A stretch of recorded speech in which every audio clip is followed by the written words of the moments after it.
Hello, chat, and welcome to a new week of the Roomba Fun. I know we've been a little radio silent, a little while, but it was for a reason. A reason being I was sick, and then Mina got sick. I think something happened. I don't know. Oh, hi, Polish. Okay, I've checked. All right, getting up on my chair. Well, I'm a little Polish, but today we got something a little new, a little Bogaloo.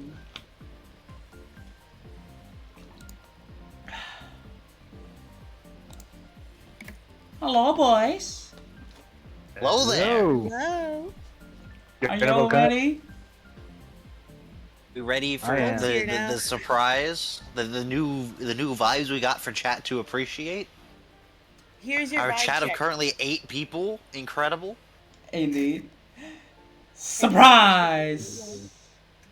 Yeah. Hold on, Bolt is in the ground. No!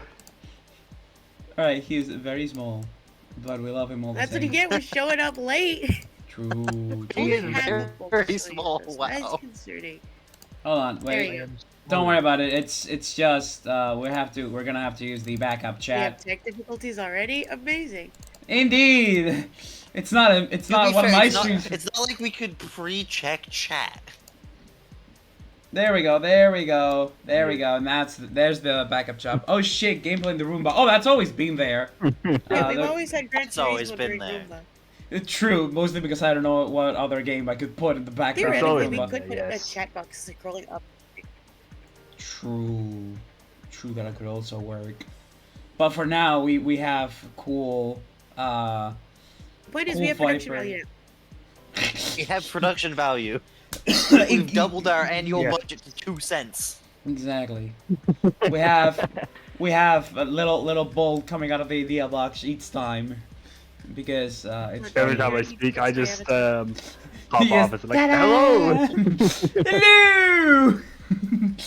But yeah, Mina has been working on this Maybe you for gotta fix oh. Yeah, Mina shifted down a bit. Oh, god damn it. Yeah, but yeah. This has been Value Mina's doesn't stand by secret change. project for a while now, apparently. Yeah, she's Yeah. been at it for a couple weeks now. And she's Surprised to done be a- sure, but a welcome one. Yeah, I'm the only one who knew about this. So I stayed radio silent until the time was right, and the time was today. Also, you can see the Yeah. funky little Umbreon dancing on the corner. That's for if we have Yes. an invitee. Yeah, we to 4 guests for the Summon Roomba. You're able to multiply that box however many times, and you can just put their PNG tubers you already have established for the pixel art ones. inside. Yeah. But for now, well, there's no guest. We have funny Umbreon dancing upside down because it's funnier if it's upside down. Australian It's Umbreon. funny. Exactly. It's Australian Umbreon. Down. It's an It's Australian New Polybrion. Zealand. Alright, so we have a lot of Yes. things to talk about because we've been missing a couple of weeks. Alright. Been a while. Yeah. I think the Right. first Happy New Year's, thing first of all. in here that Yes. that we didn't get to yet is the Journey Developers thing. Jesus Christ. Have we talked about No More Blue Neptune? Oh yeah, the Vigno card. No, it's further up than that. Jesus Christ. Further than that. Really, The first thing that we would have would we be have not talked about the Mid-Journey developers thing that you had, Jimmy. Mid-Journey developers is the first thing that comes. Oh yeah, across the what we okay. haven't, Oh wow. talked So about. yeah, no, it has been a fucking while considering. So I don't And know now have fun. exactly. Your new Roomba. Oh, let's go. Yeah, new Roomba. Mid Journey. Who are these people?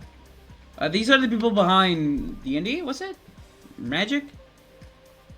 Oh no, it's a Okay, yeah, no, AI tool. it's an AI tool. So the people behind Midjourney seems to have been taking things from artists, and they have a gigantic fucking list of artists from whom to take without their No. permission.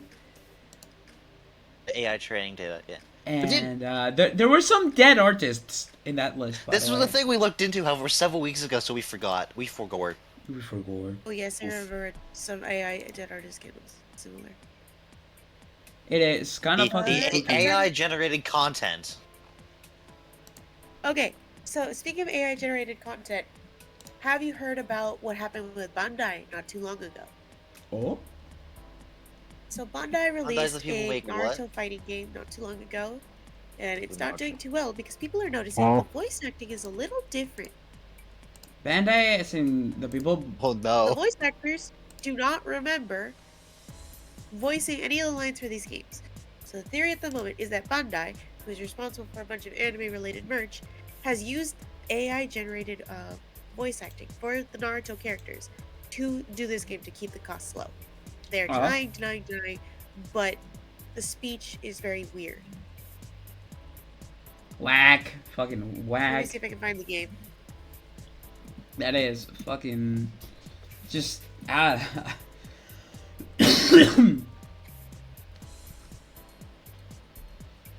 God, it looks so good.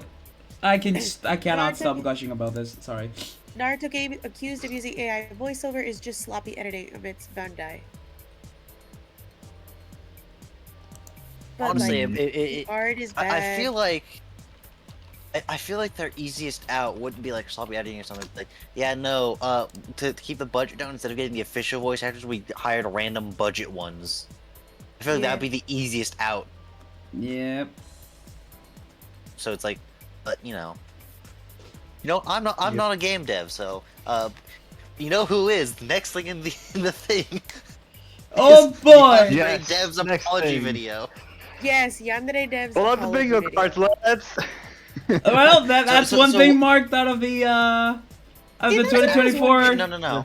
Do we want to no, count no, it no, on the no. bingo card? Because he's not a major YouTuber. Yeah, that's the thing. It's a major YouTuber apology. So that for the bingo card that we made going into this year, I don't know if it I counts. want to say no. What it, I don't know, would Jack, it do we count on count the Yandere Dev as a major YouTuber? No, Hold on, you let know me what look. we could count it for if it happens. on the gaming bingo? The game canceled because creator was canceled. Was it canceled? No, but I It's have a not feeling it's canceled. gonna happen Obviously, we're gonna eventually. keep milking it, right? Well, if it Yandere hasn't been- Dev has 2.78 million subs. I'd say that's pretty major. That's a pretty big amount of subs.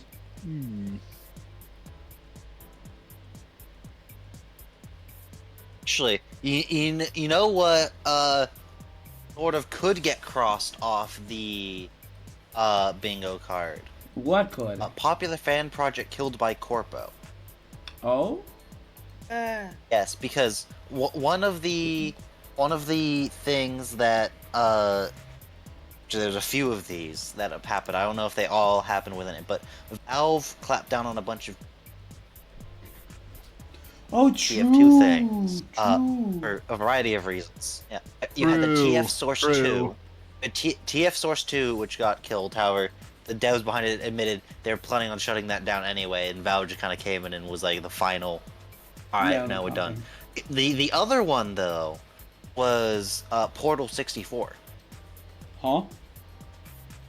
Someone was porting Portal to the Nintendo 64. That's actually kind of funny. Killed it? Valve killed it. However, the reason they did was they were worried Nintendo would I mean, sue Valve. understandable, I guess. I mean, makes sense, yeah. Damn. Yeah, But- understandable. But between all of them, even though people generally aren't too pissed at Valve, I'm crossing popular fan project killed by Corpo off the list. I mean, that happened. Yeah. Oh, let's see. Crossing that off the gaming bingo card. Yeah. Anyway, I believe Yandere Simulator. like it not canceled as a game because Alex is gonna milk that as much as possible. But it looks like online it's just done because people weren't reading the writing on the wall and on the red flags everywhere. It's just. Uh, Mm. In Yeah. that case, then, do we cross as both the major YouTuber apology video and the game canceled by canceled? Well, there Yeah, goes. it was up sucked. The fact that he had fans in the first place, Baffles. just I don't know how he got It's this. baffling, to say the least. The Truly. major YouTuber apology video.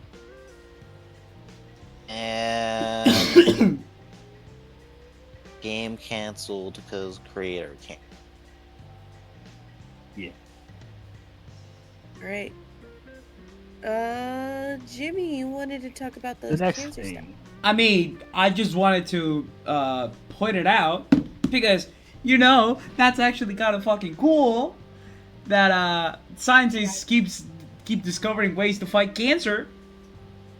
Any kind of cancer. I don't know which one is it exactly, but basically, from what I read from the tweet, you're basically just using a molecular jackhammer on the cancer cells and just killing them, which sounds really fucking Oh. metal.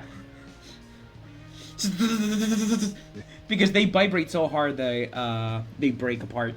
True. I also heard that there was Yes. like not to like call it a cancer vaccine, right? But that's essentially how it works. It's using the immune system to find cancer cells much more accurately and be able to destroy them better, as opposed to destroying the entire immune system from the ground up with chemotherapy, which is also fantastic. I think I saw that one too, mainly in the fact of it was like being posted and then the response of make sure this goes viral before it ceases to exist. Yeah, because we don't want it to cease to exist. Because it's important. Yes, it is important because we don't want people to go into remission, go through I'm cancer free, and then get hit again. At least this way, with that vaccine that we were talking about, the body is prepared to fight off other cancers if it ever is unfortunate to come back. You don't have to go through chemotherapy again. That's great. Cancer's a bitch. Gonna fight them all off to death. Yeah, it is. For sure. I once had a family member not too long ago who had to use chemotherapy to fight against it. Luckily they came out okay, so that's at least reassuring. But the fact is, when we heard that they got cancer, literally the entire family was just in complete shock, myself included. My world just stopped. Out of nowhere, someone just having that, just... But again, they decided It is eventually just- One of my to yeah.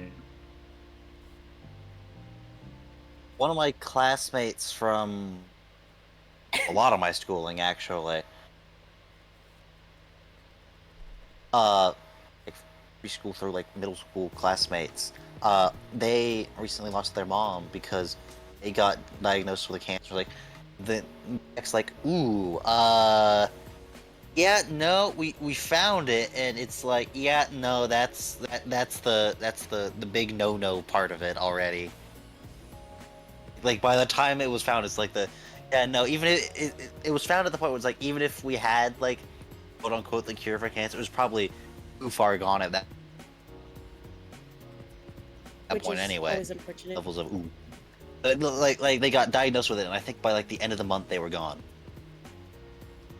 I have a friend. His mom got diagnosed with cancer. She fought it off the first time, if I remember correctly. They got it a second time.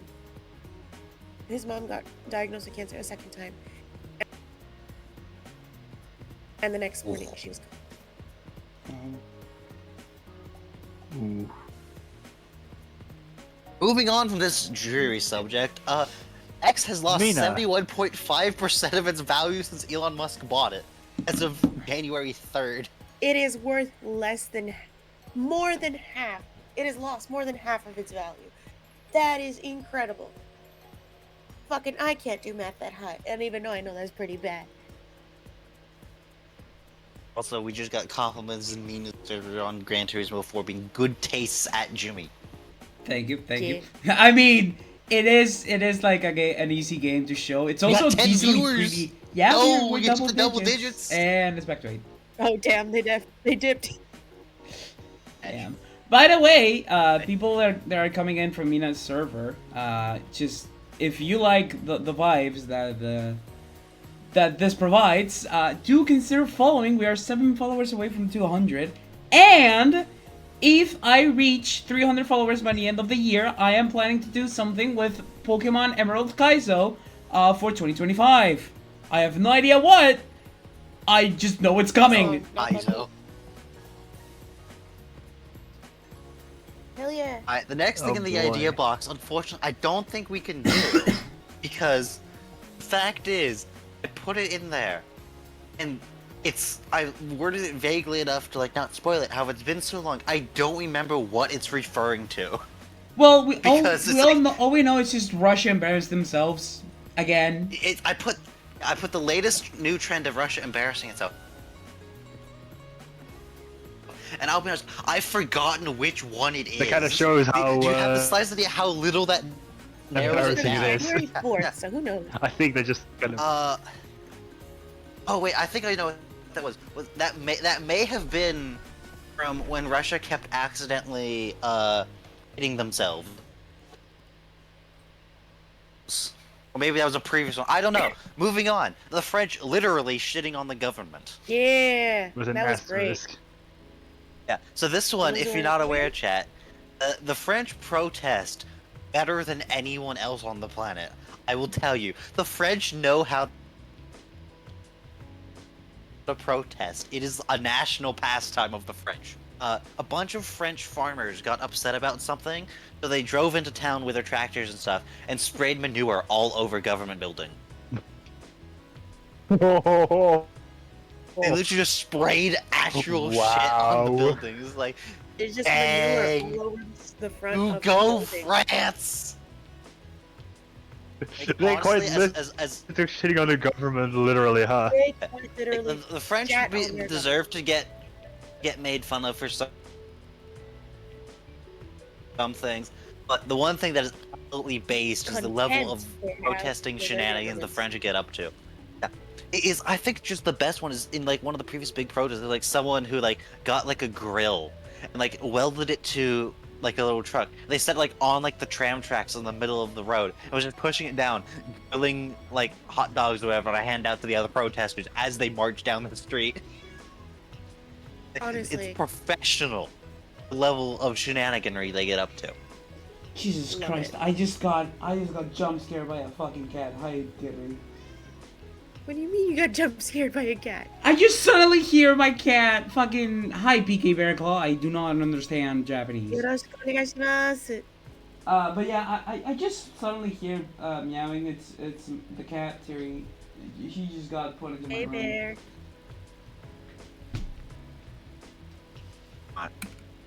Anyway, The next thing, we'll briefly pass over that immediate next one. I'll come back to that. Let's do the fast things first. Neptune. it's not So- blue. Ah! Well, it is blue. It's more disappointing blue. Yeah, So, but it's much more disappointing. Big blue. If It's like the Pat, you're babiest not of aware, most pictures of Neptune have a very vibrant, deep blue color. You'll generally see it depicted as. This is from the Voyager 2 photographs taken back in the... Fucking I mine, don't eh? remember. A long time ago. But recently, Oxford University went through and like reanalyzed the photos and basically realized they'd been color corrected incorrectly. So they released what it actually looks like, and it's the same color as Uranus.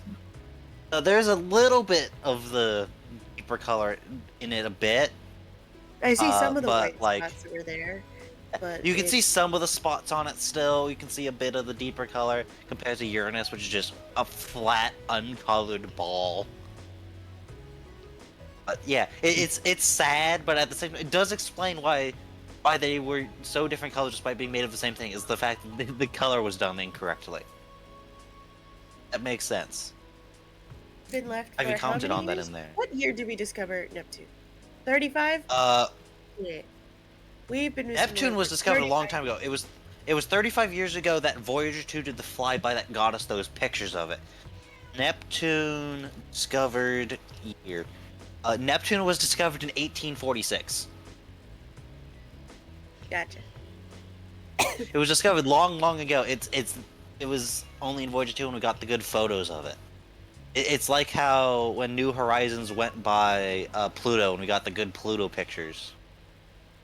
Instead of like frickin' Honey, quickly, go fetch the one, good Pluto pictures. instead of like what 140p pics at best that we had of Pluto before. Oh. Eepy. Alright, I'm gonna go back up to that previous thing though, and actually go into it so I don't forget it. So, I wanted to tell the story of that one time the U.S. lost an F-117 stealth fighter, in air quotes, because a surface-to-air missile saw the stealth fighter. I'm like, no one outside of Serbia actually cares. This one, to kind of set the scene, this was during the, just after the breakup of Yugoslavia. So this was another goddamn thing in the Balkans. Yugoslavia broke up, and then all the different former Yugoslavia states proceeded to beat the shit out of each other. You know, as you do. As the Balkans are known to do, they all started beating the shit out of each other. Eventually got to the point where the United States and NATO, well, NATO fully, went in and tried to do some stabilization and whatever. I'm pretty sure this was the one NATO actually got permission from the UN to do. Go in and do stuff. So the US started, you know, US started airstriking things. Can you hear him? And typical United States things. So, things that the US was using was the F-117 Nighthawk, which is a stealth fighter, in air quotes.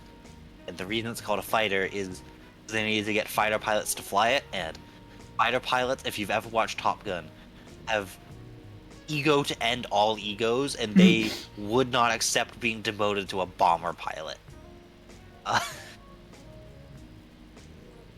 So, F-117, stealth plane, you know, stealthy. But then it ended up getting shot down because it got seen by radar.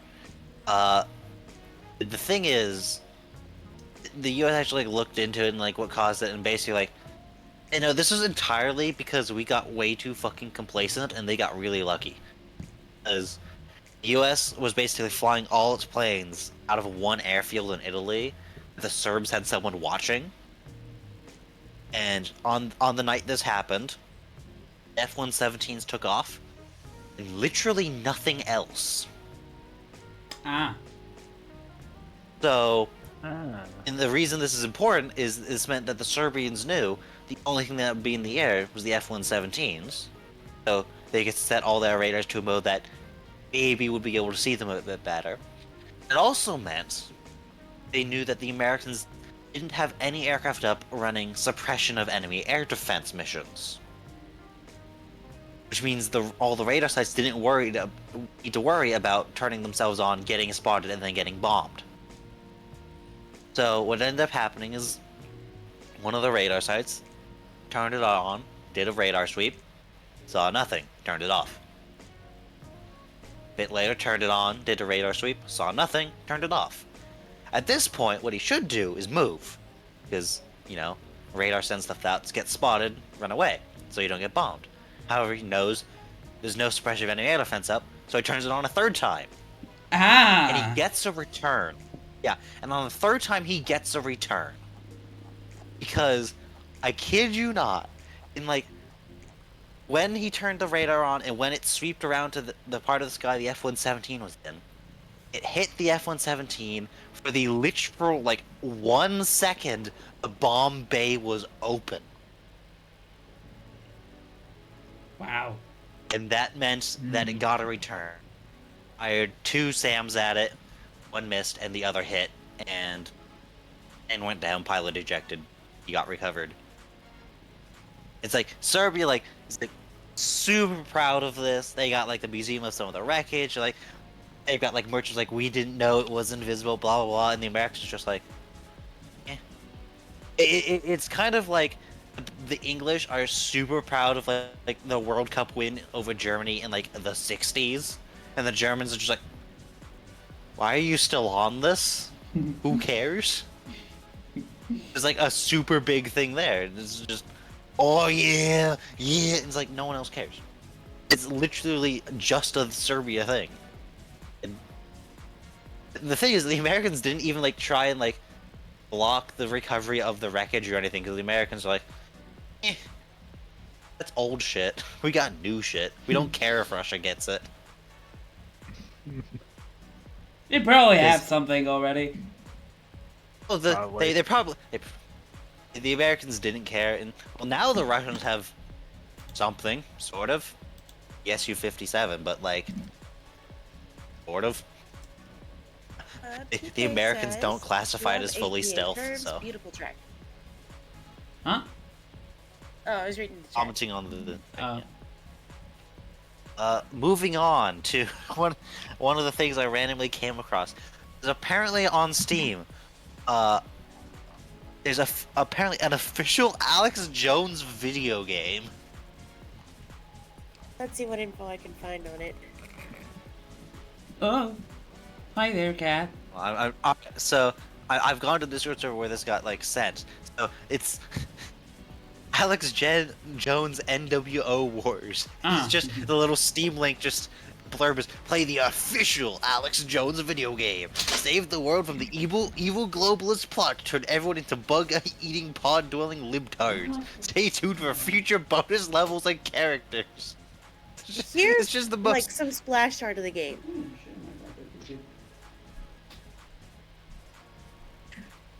As of January 5th, 2024, it has 400 plus positive Steam reviews.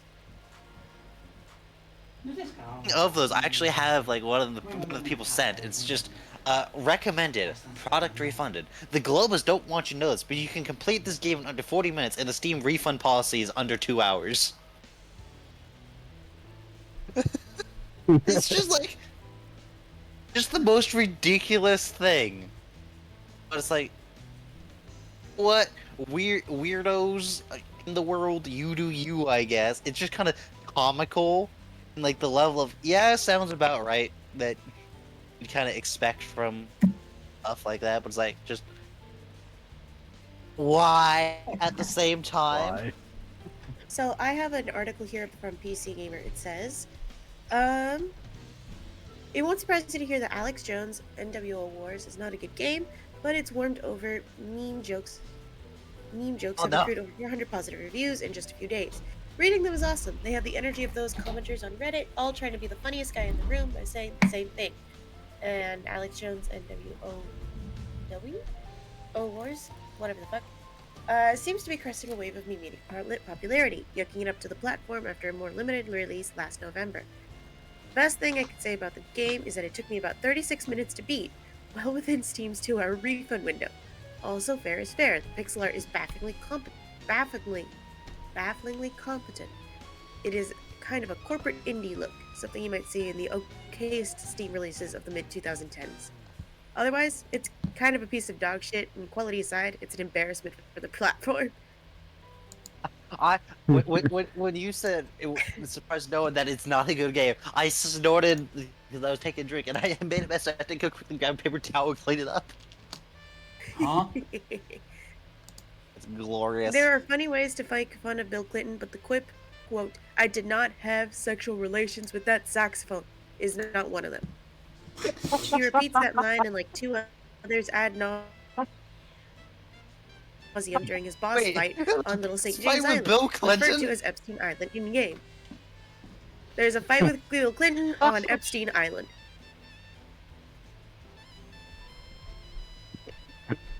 As if He's the laughing actor- so hard.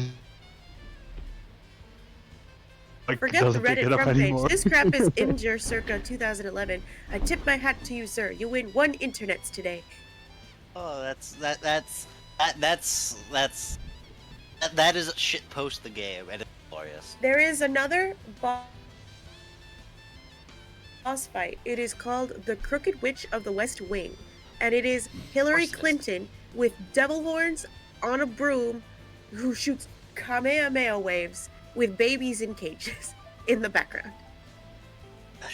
Okay. Moving on. There's a thing about Jimmy, yeah. So I think this Europe. is what's this is that important going for on with Europe. the charges.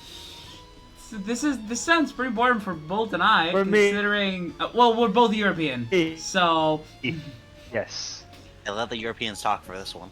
yeah, exactly. So by the looks of it, the European Parliament has decided we're tired of Apple having their own charging cable and other places having different charging cables for different things. So we're just going to say fuck it. We're gonna grab one type of charging cable and we're gonna make everyone use it, and it's USB-C.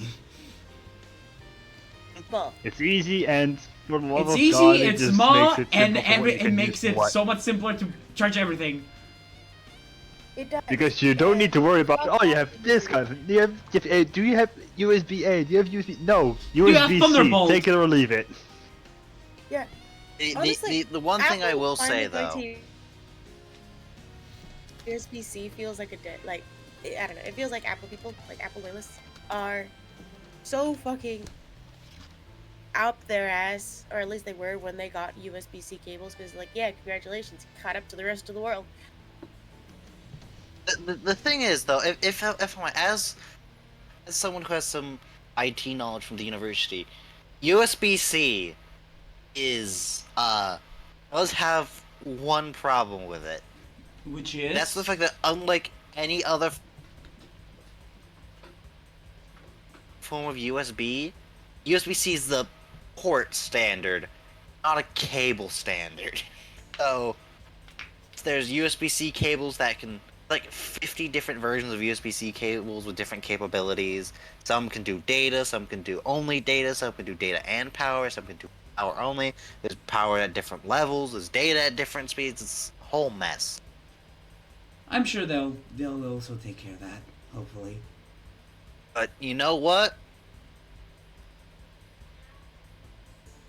Shut up, It's- Dad, I'll get you out of my At least we've got one port to rule them all. At least it's not Exactly. USB-B. Wait, how does USB-B look is like? a dumb...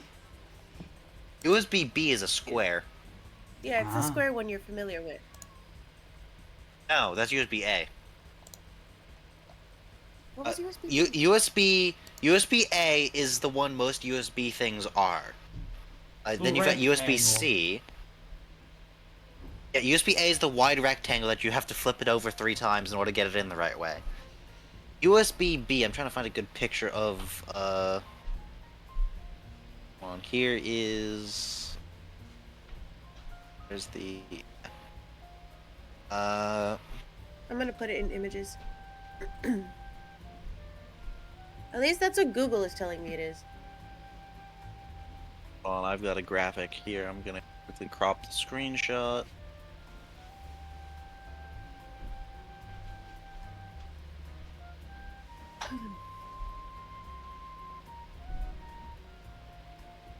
Hold on, I'm gonna mute myself real quick. I gotta see.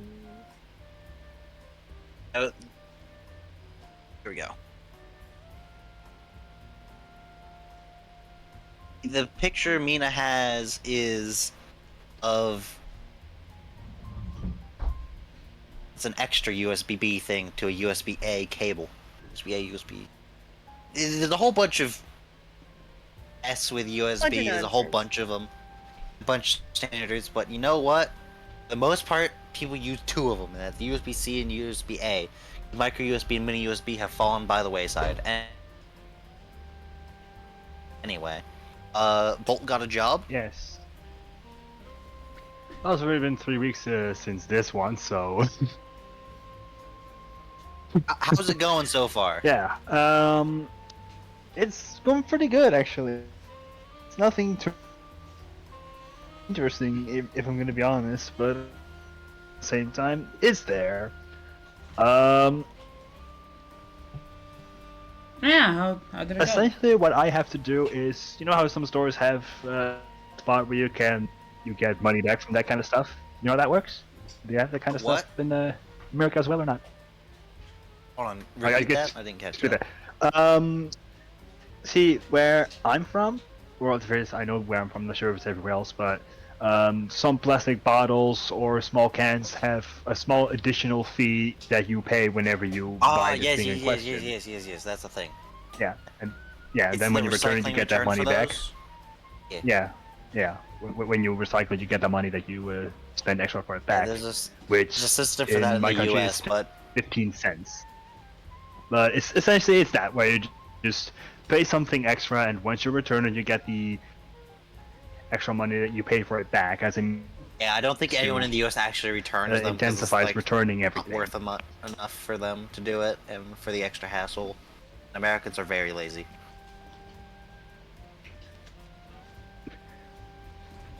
Which is kind of a shame, considering the fact that with just so, I know that I would do it if I decide to live on my own later on. But In that's the not the US, it's point. like 5 cents. What my job essentially is but still it can add up fast. So, yeah, that's just my personal look on it. Anyway, to get back on track, for me, essentially, I have to do one of 3, maybe 4 things at a time. Sometimes 2, but hey, that's how it goes. I need to make sure that plastic bags are ready so that whenever the machine separates the plastic bottles or cans from the beer bottles or whatever, it goes into those plastic bags. Whenever they're full, I have to close them up, tie them up with a tire wrap, and then move them to the back. With bottles from empty beer bottles, I have to put them in a crate. Okay, hold on. Let me get And this straight. So one of the if things you have to do is separate plastic bottles from those are full, crystal I stack bottles. them on top of a small cart. If those get to a certain height, yeah. No, no. Um, the only thing that I have to look for is watch whenever a bag that fills up with bottles or cans, plastic bottles or Yeah. cans. Once they get full, I just have to wrap them up completely, lock them with the tie wrap, and then move them to the bag. Okay. Or, But you change the bag yeah, on the the beer machine. bottles that. Yeah, that's one of the things. Change the bags occasionally, and with empty beer bottles, put them in the right crate. Once those are full, put them on a small cart, and once those reach a certain height, make sure that the cart itself is tied up so that the crates don't fall off, of course, and move those to the bag as well, and then keep doing that. Yeah, that's all I do. You're being eco-friendly. Mhm. Works in recycling. And yeah, essentially. I'm not sure how much I earn yet, but I'm pretty sure I'm going to see that in a couple of weeks. Who knows? Yay. However, boy, was the first week just bad. Oh. Yo, new layout. Jeez. Hi, Octo. Yeah, we got a new layout. Hello. Mina was working on it Let's in go. the Hello, Octo. shadows. Hello. And yeah, we got it ready for this week's Roomba. There's more coming, and there will be a redeem point for when that happens. But Intense. that'll be for another day. Yeah. Anyway, to continue with my story. Yeah, The sorry. first week alone was just, oh, that was awful. It froze quite hard to the point where the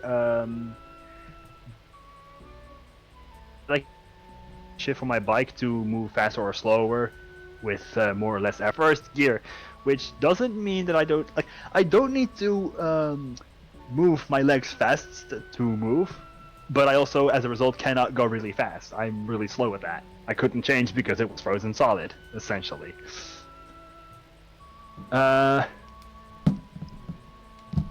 Just to yeah, while I'm thinking of the rest, the second week was a bit better, in the sense that I could at the very least make it on time, as opposed to being late.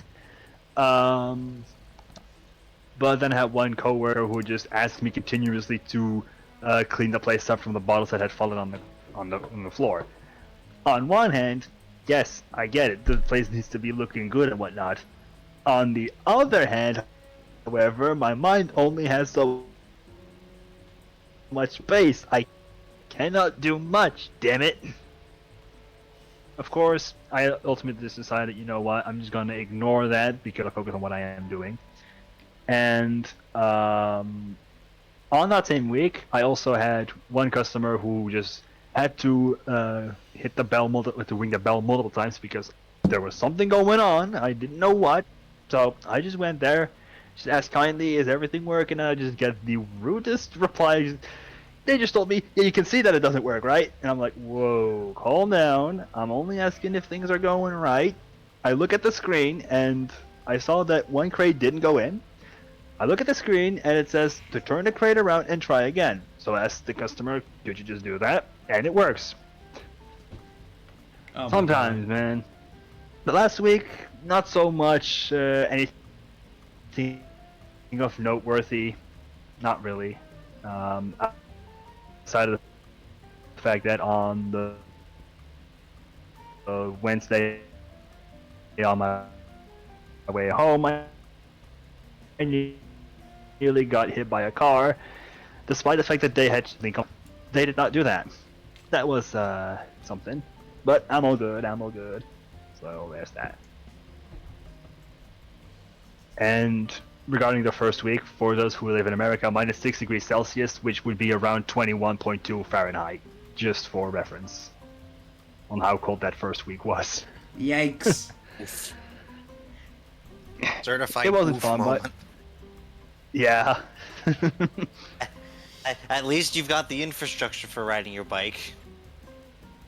True. But still, being right in that cold on the first week, on top of having difficulties in getting used to, getting up early at, I don't know, 6:30 a.m. Now 6:50 because I need some more time.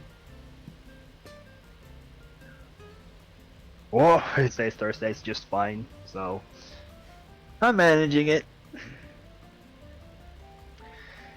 Anyway, let's talk a little bit about Pal World, I guess. Nope.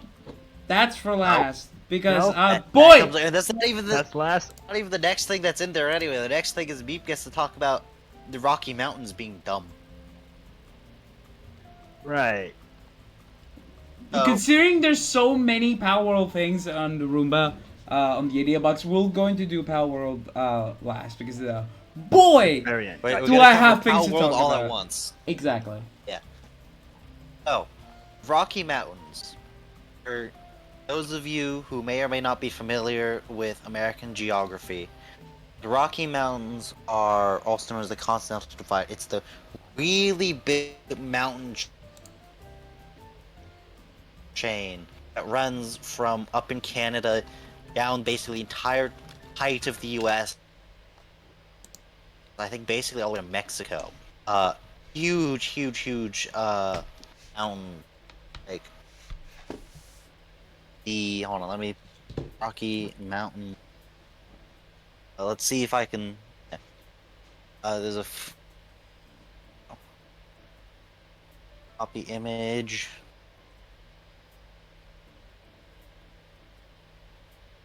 Put that up on the stream or something. It's like this area is where the Rocky Mountains are. It's the kind of shit thing. stain that runs from. Let's see, what state is that? It goes from Canada all the way down, smearing into.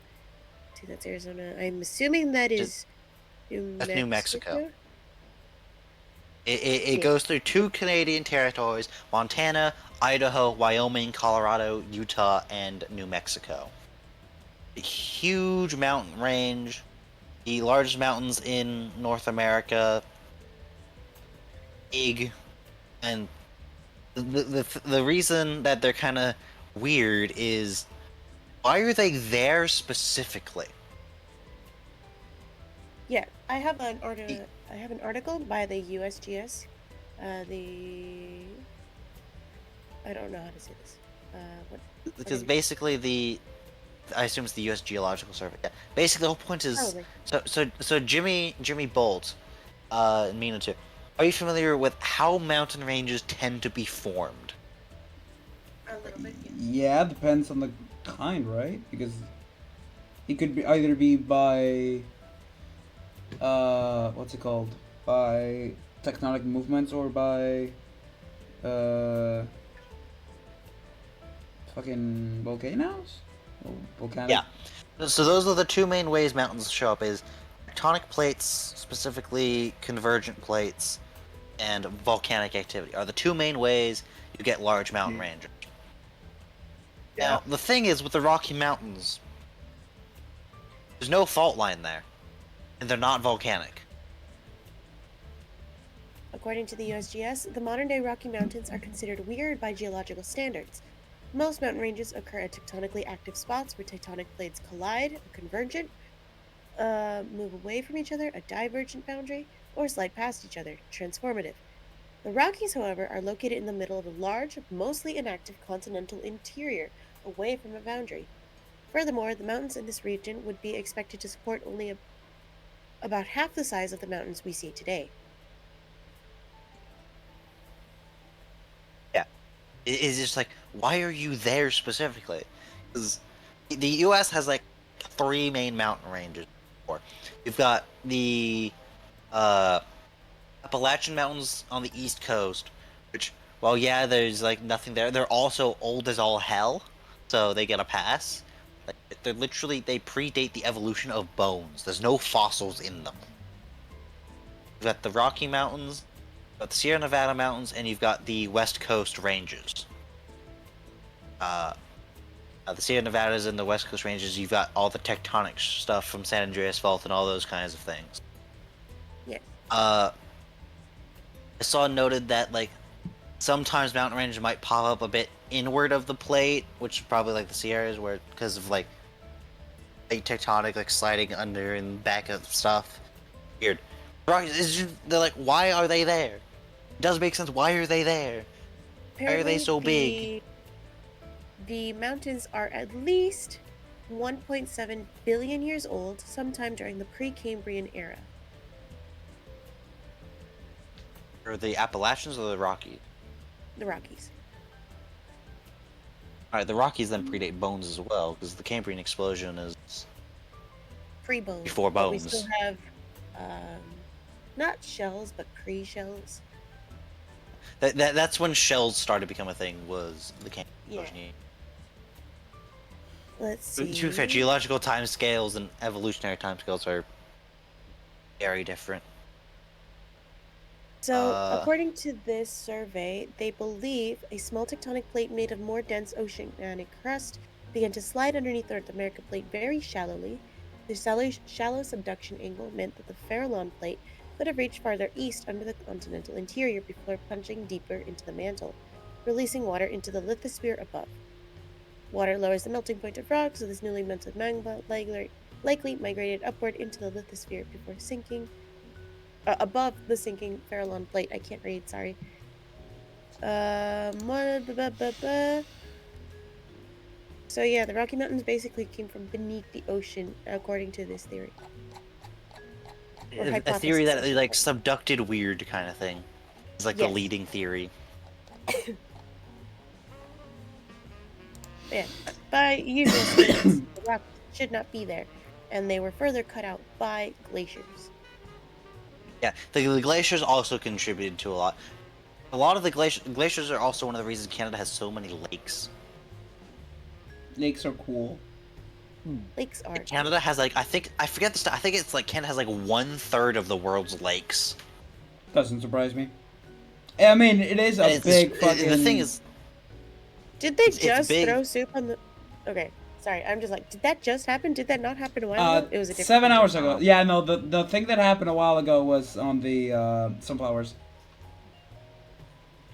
The other thing with Canada that's actually really kind of nice is most of the lakes don't actually have official names. So what they've taken to doing is basically they've started naming them off after people who have earned basically the Canadian equivalent of the Medal of Honor. Naming a lake after you, that's kind of funny. Alright. next thing in Yeah, here. let's go with this. Orange Man's Orange Man lawyer lawyer said says perhaps something the most incredibly unhinged unhinged. So, this one is another thing in here later that's someone said something unhinged, but that's unhinged in a very different way. So this is unhinged in the lawyery consistency kind of way, where it's something that out of context is unhinged, but in context is like a lawyer sticking to the same line of reasoning to a fault kind of thing. And it was basically so. One of the things the Orange Man's in court for is some of his election-y things. And one of the things he's taken as a stance is that no, this is specifically for the January 6th insurrection stuff. And basically one of his main stances isn't that he didn't do it, it's that he can't be prosecuted for it due to presidential immunity. Basically the stance that was being taken by the lawyer is that unless he got impeached and convicted in the impeachment for it, the president cannot be tried for any crimes committed in office. And the judge had basically asked the lawyer, would this include sending SEAL Team 6 to assassinate a political rival? And the lawyer said yes. Which, out of context, is the lawyer saying, the president can't be prosecuted for assassinating a political opponent. Technically, that is what he said, but it isn't. Kind of one of those things was like, lawyer sticks to the thing of has to do this thing, and if I deviate from this, it undermines the strength of my argument for my client. So I have to stick to that thing. And the thing is, I actually watched the clip, but you could tell the lawyer's really uncomfortable in like the specific way he's having to say this. But it's like, you know what? While that is really unhinged, it's in a lawyer way that makes it kind of okay. It's not like the lawyer brought it up, it was the judge bringing it up as an extreme example, and the lawyer stuck to the point he was making. So, but it is still unhinged. And the whole argument kind of ignores the fact that the impeachment process in the US is party lines. Every time. Except for, like, the last time that Trump got impeached, but even then it was mostly party lines. Moving on, Matt Pat leaving game theory. So Matt Pat is leaving. It will be leaving game theory sometime in March, I believe. Yeah. Matt Pat. So he's going to stop. Okay, so I watched the entire video back in the day. He's just not going to be the head of game theorists anymore. So he's not gonna present things, and he's not gonna be. He still can appear on GT Live and events and stuff, because it's his brand and he still wants to help. But it's more so a passing of the torch to the people that have been working on the 4 Theory channels and GT Live throughout 2023. And so he's like, okay, I've been doing this for over a decade. I think it's time for me to retire and pass the torch to someone else who is... Yeah, because he wants to spend more time with Ali and with Stephanie. Yeah. Which is fair. Mm-hmm. Does anybody have a favorite game theory episode that they want to talk about? Oof. I've I seen haven't really watched game theory. I've seen a bunch of, like, lately I watched a couple of style theory and of food theory. I've never been into film theory, mostly because I'm not that interested in films. I did like some of the film theories, like the there was a salad fingers episode. I thought that was pretty cool. What else was there? There was the Walton Files that they talked about, although I prefer the Mexico videos. They're pretty good. They talk about I've a lot seen... of movies, but internet stuff. Yeah, from film theory, I think I did see, like, the creepy ARG video theories. Hey, Jelly. Mostly because they were... Hi, Jelly! Mostly because they were, like, I was in a mood for spooky things, and the FUNAF theories just didn't cut it. Yeah. I haven't watched any of their actual things. However, there is like an unrelated almost joke fan theory I saw that I absolutely loved, though, which was it was a Star Wars one, and that was basically playing into the fact, like, the only one of the few pieces of like Anakin Skywalker that's still in Darth Vader is the fact that he is such a drama queen.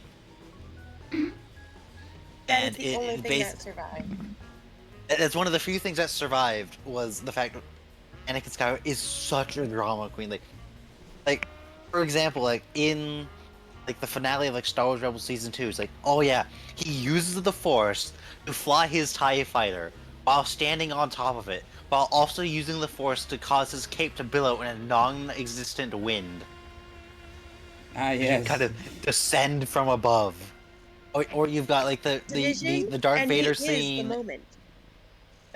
And then you've got the Darth Vader scene in Rogue One, where he turns off his like life support system so the lights on his suit are off, so he can do the emerge from the darkness bit. Which, you know, means Leia escaped because Vader spent like a minute fiddling with all his stuff so he could spook the rebel mooks. Which then leads to the whole point of it is that Darth Vader's redemption at the end of Return of the Jedi, it's like him having a thing and turning to light. It's him realizing, you know what? At the absolute last minute, betraying my old master to save my son would be the most dramatic shit possible I could do. My guy has a theater degree. Yeah. This is the guy who, when he gets at the start of like the final season of Clone Wars, when he shows up, just kind of walks in, and then like one of the first things he does is casually lean to the side to dodge a tank shell, just casually. What is this? He's What is this so freaking, overly dramatic. It's great. He's a theater kid, through and through. Yeah, he really is. And I love honestly, that that's for one of him. my favorite like extra traits that has gotten added to him. And the thing is, not even like it got added to him; it was in the original trilogy as well. Like in Empire Strikes Back, where he has the rebels and Cloud City walk into the room and he just stands up, just kind of block shots with his hand, and then just going to the blaster. It's like, be honored if you could join us. It's like, just bro. So overly dramatic, and it's glorious. Best part of Vader's character and Anakin's character. God, I have a cat next thing jumping in on here. jumping on my lap constantly. This is adorable. Show cat. Show cat. Next thing in here. Show cat. Well, he is Joe cat. darkness. A lot. Wait, he's I think the he's next sniffing thing- the cat. Yeah, that's him. that's him. By the way, just being him. It's fantastic. You fucking bean. I think the next I'll thing show in you an here is image later. Ecuador. Ecuador? Yes. What happened to Ecuador? So, I've pulled up the Wikipedia page for. Ecuador is having let's say it's an organized crime problem. Oh, that's a problem. Yeah. As in, yeah, it has a Wikipedia page titled 2024 Ecuador or Ecuadorian conflict, which is basically Ecuador's had some government problems recently. They had a whole bunch of gang leaders like escape from prison, which caused a whole bunch of problems. Government then like did things like crack down on it, like a state of emergency, and then basically just full-on war with a lot of the gangs basically broke out. Like one of the crime groups was like one of the gang groups like issued us threats of quote war, prompting the country's president to declare a state of armed internal conflict and authorized military operations against the groups. On the same day, one of the gang's gunmen forcibly entered a TV station live on the news and took the journalist hostage during a live newscast. Oh boy. Well, Yeah. So, you know, things have not gone well. There's apparently something with a hospital as well. It's a whole, obviously a mess. Which then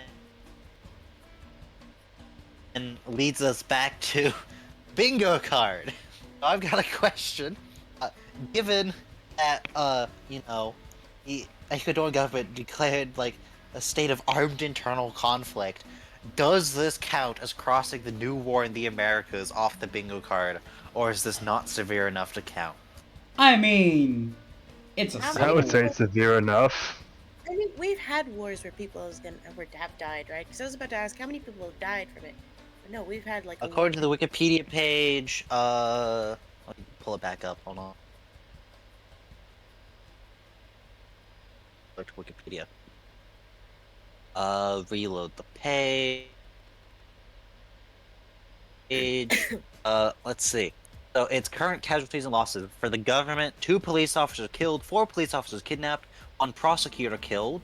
For the gangs, 8 gang members killed, more than 2,800 suspects detained, and there have been 8 civilian casualties. So there's some numbers, but it's relatively small scale. Yeah. I know that like people don't count corporations and groups as like you know, anything other than an organization. But for me personally, or like carteles and todo eso, right? All of that. It feels like they try to be their own state because they have compounds and like their own little private state within I mean, the country. Yeah, and like the height of that was during COVID in Brazil. There was parts of Brazil where the gangs were enforcing lockdown mandates because the government wasn't. Yeah. Essentially, cartels and gangs are basically what people form when their government does not answer for anything, and they create their own form of government. So I would call it. It's who would have thought they have a better understanding than I would some call it American one politicians that too. mass casualties due to plague is bad for business. Yeah. Unfortunately, they So- also don't have laws to protect everyone. Basically, they're a dictatorial rule, essentially. Cartels are just dictatorial rules. Anarcho-capitalist. Yeah. Yeah. So does this go on, or should we like half cross it off? So it's like a half point. I would think Just- if we add a I mark would say Oh. cross every it off time fully. happens. Because some of these things on the bingo card are going to happen more than once. So I would just put like a little. I mean, tick the in free corner. space. I'm gonna. I'm not tracking it personally, on, but I'm gonna give this one a half mark. Okay. Can you hear him?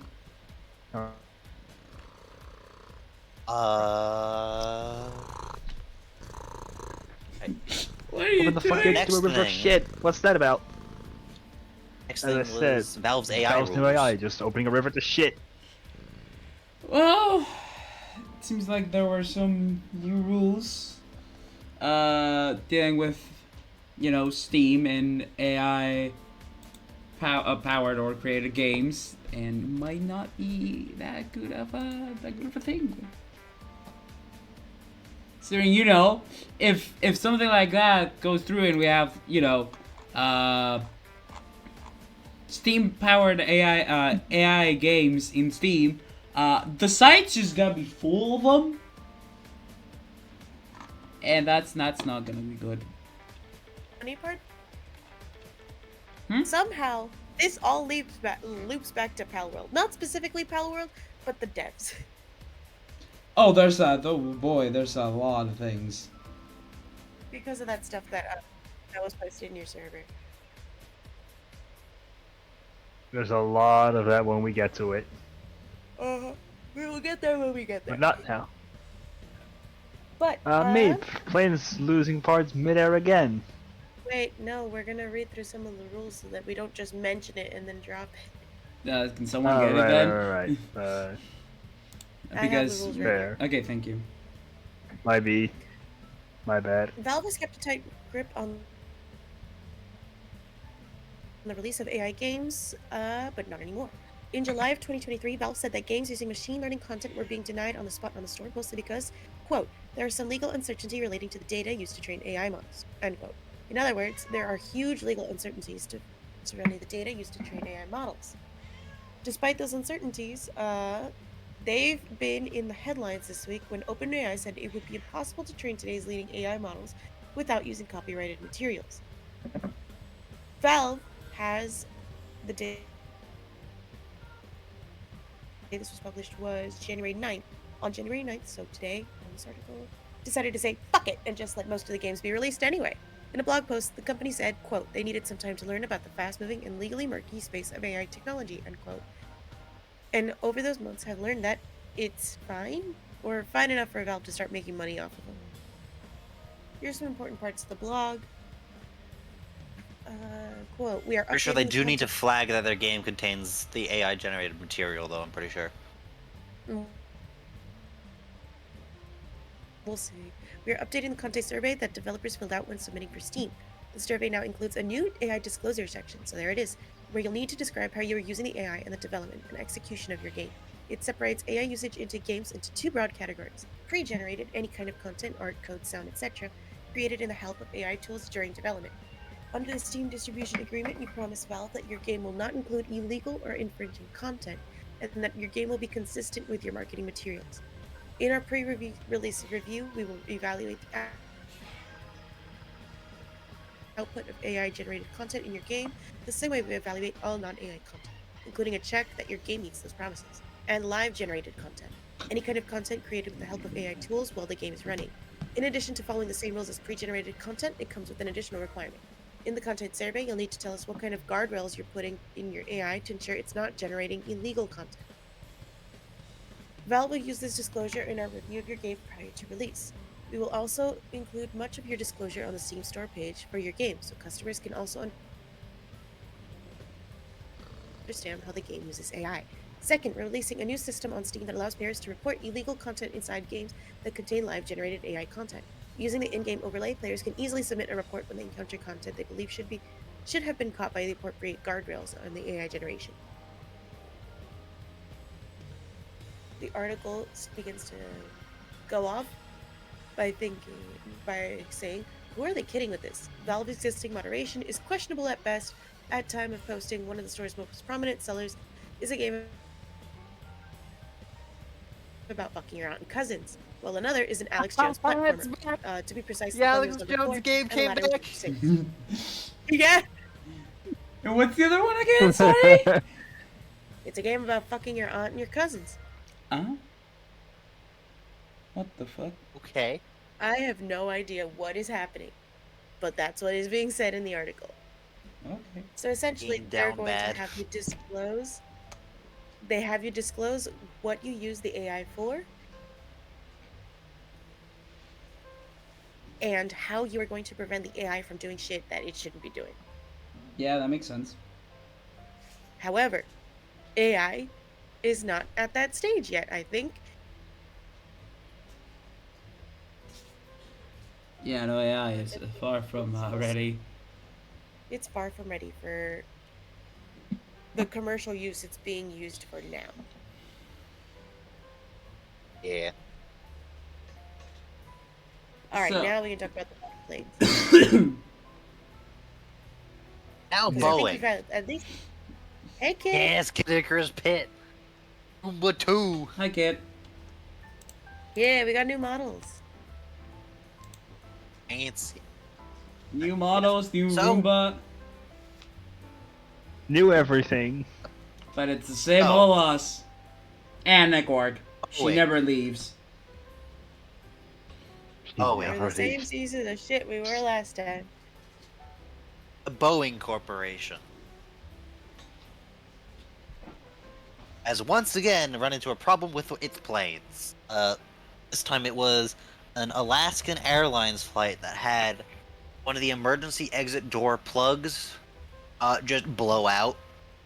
Oh. Just get cabin depressurization just yeeted out the side of the plane.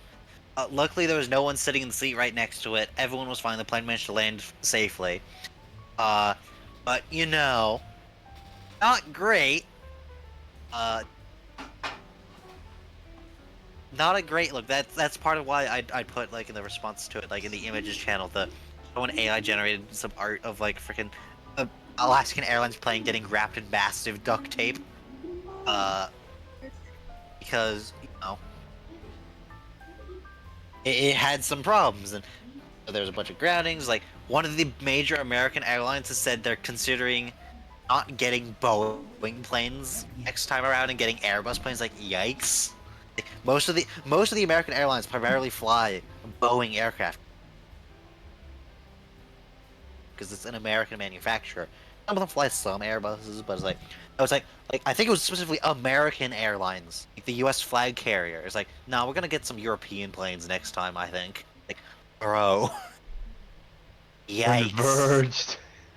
Like, several years back. There's the 737 Max that kept nosediving into the ground. This time it's they found there was like a quality control issue, so a lot of those planes need to go get their door plugs redone for the emergency exit doors. It's just a whole kerfuffle. It's like, oh no, Boeing, no. Boeing, He just yes. does not give a shit. Bro. And the thing is, also, Boeing's one of those companies that the U.S. really can't let die, because they're one of the major defense contractors. Ah. So they have to bail it out if something happens. Got it. Listen, Boeing's not doing Or they'll their just give job. them to Lockheed Martin. Yeah, because like what's some of the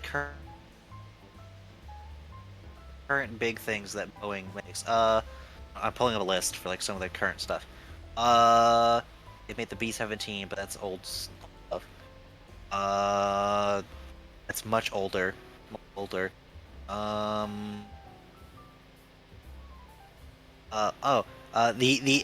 FA-18.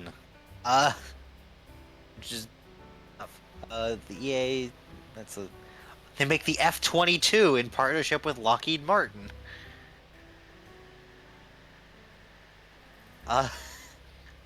They do like a lot of the tankers. They make the C-17 cargo plane.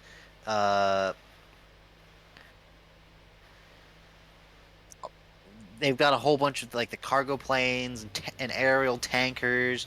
I think they make like a lot of the electronic warfare and AWACS planes. Just they've got a whole bunch of UAVs that they've worked on. They make a bunch of missiles. They make a bunch of space crap. So yeah.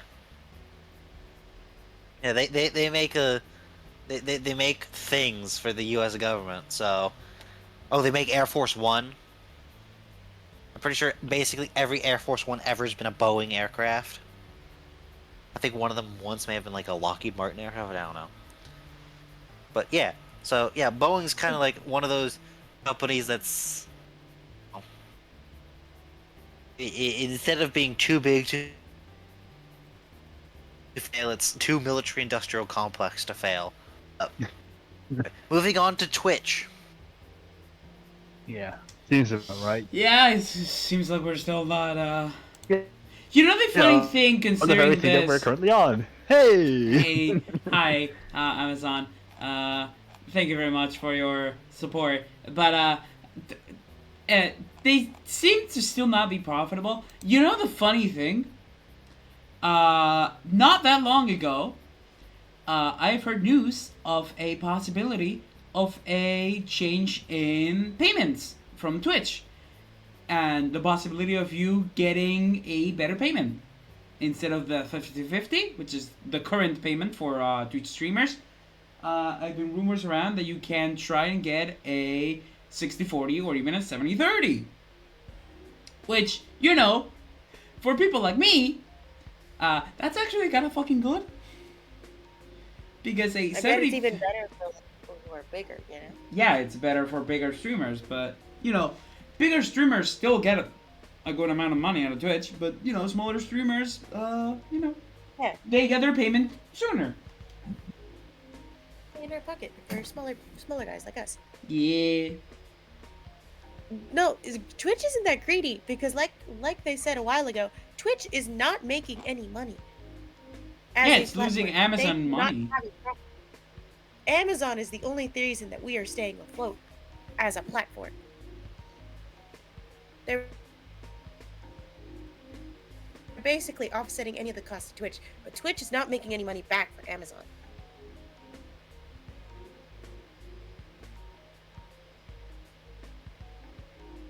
Back. The next thing, I'll come back to that. Actually, you know what? We can go into this now, because this is one that's actually expanded a bit, and I may have mentioned something more about it later. I don't know. Yeah. Texas. The second largest state in the Texas. country. Yes. The second largest state in the And they country hate it with when a you say that, strong. too. Oh yes, trust me. I have it on good authority that the official state pastime of Alaska is making fun of Texans. Yeah. The Texas's governor. This initial bit here is on. Texas governor said something more unhinged than the previous Orange Man lawyer thing, really, because it's an actual thing, not just lawyery shit. Oh my god, I have so much. This is related to a whole long-running issue, but like by long-running, I mean, since like the '60s, Oh. but it's just flared again, which is U.S. immigration system. It has been broken since.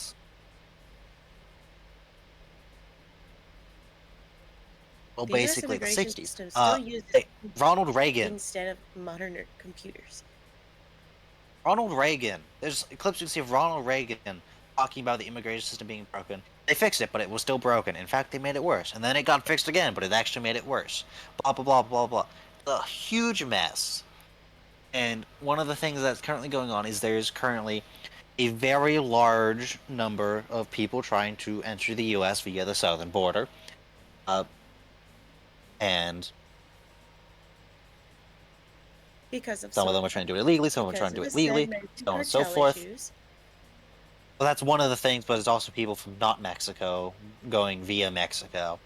It's a whole Yeah, I thing. know. Listen, my mom and dad are both from Guatemala. There's cartelas over there too. I have a cousin that went missing because of one. Yeah. It's a mess. So the thing is, Texas in particular really doesn't like the immigration. I mean, the U.S. right in general doesn't like immigration. This has been a thing in U.S. history. Anytime there's any kind of large immigration wave, that immigration wave gets absolutely racism boned by the establishment. Every There time. was the Italians. The Italians, the Irish, the Polish, Eastern Europeans. Now it's the Latin Americans. It's and the thing is, the rhetoric that's being used doesn't change. I think about the only thing that's changed is instead of diseases, it's drugs that they're bringing with them. That's like the only thing that's changing the rhetoric. By the way, addiction is a disease, and you should get yourself the help you need. Sorry. About that. Wait, hold on. What disease again? Addiction. Drug addiction. Drugs. Don't The do drugs, U.S. is kids. also right now having a problem with the big bad drug fentanyl, which is like really good at causing you to overdose and fucking die.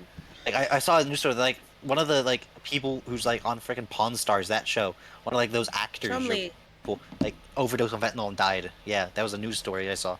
Like yeah, so this kind of thing, the immigration thing is like why Trump wanted to like build a wall, blah blah blah.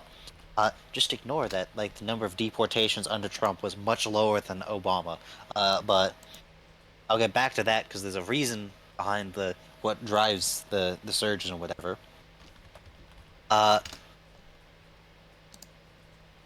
So basically, Texas governor decided that the federal government's not doing enough, and so he's going to take it into his own hands. So he started doing things like putting barbed wire in the Rio Grande to ensnare people trying to swim across and drown them. He has the specific thing he said that got him put in here for saying something almost as unhinged, blah blah blah, is he said that the only thing his government isn't doing to discourage migrants is actively shooting them, because then the Joe Biden government would charge them with murder.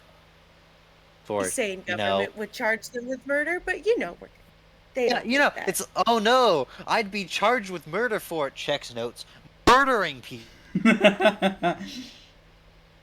If you don't want immigration control, North It's Korea. it's like and I got into a They'll debate with condemn someone on Discord. North Korea for all the shit they're trying to do. Well, Korea is another whole can of worms that No. North Korea is more known. North Korea is known for blocking emigration, not immigration. Uh, the what was I gonna say?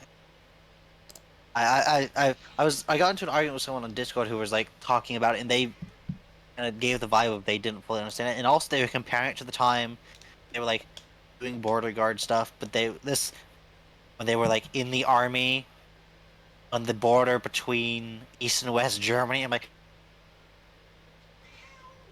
that is completely different. Fundamental misunderstanding of it. You know, whatever. Anyway, so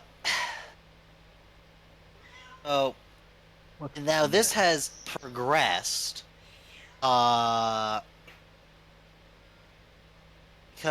I have it later mentioned, so I'm going to check this off too. Texas defying the Supreme Court. So Texas got told by the Supreme Court, no, you can't do this. You can't do this thing. This is something that's the federal government's job. You don't have the authority to do this, or like the border stuff, whatever. It basically told them, first of all, stop putting barbed wire in the Rio Grande. Second of all, stop blocking the U.S. Department of Border. Stop blocking the U.S. Border Patrol from patrolling the border. And Texas said, no, we're not going to do that. Which, as a reminder for those of you who may or may not know, the last notable time a U.S. state defied a Supreme Court order was Alabama, defying the Brown versus Board of Education ruling to desegregate schools,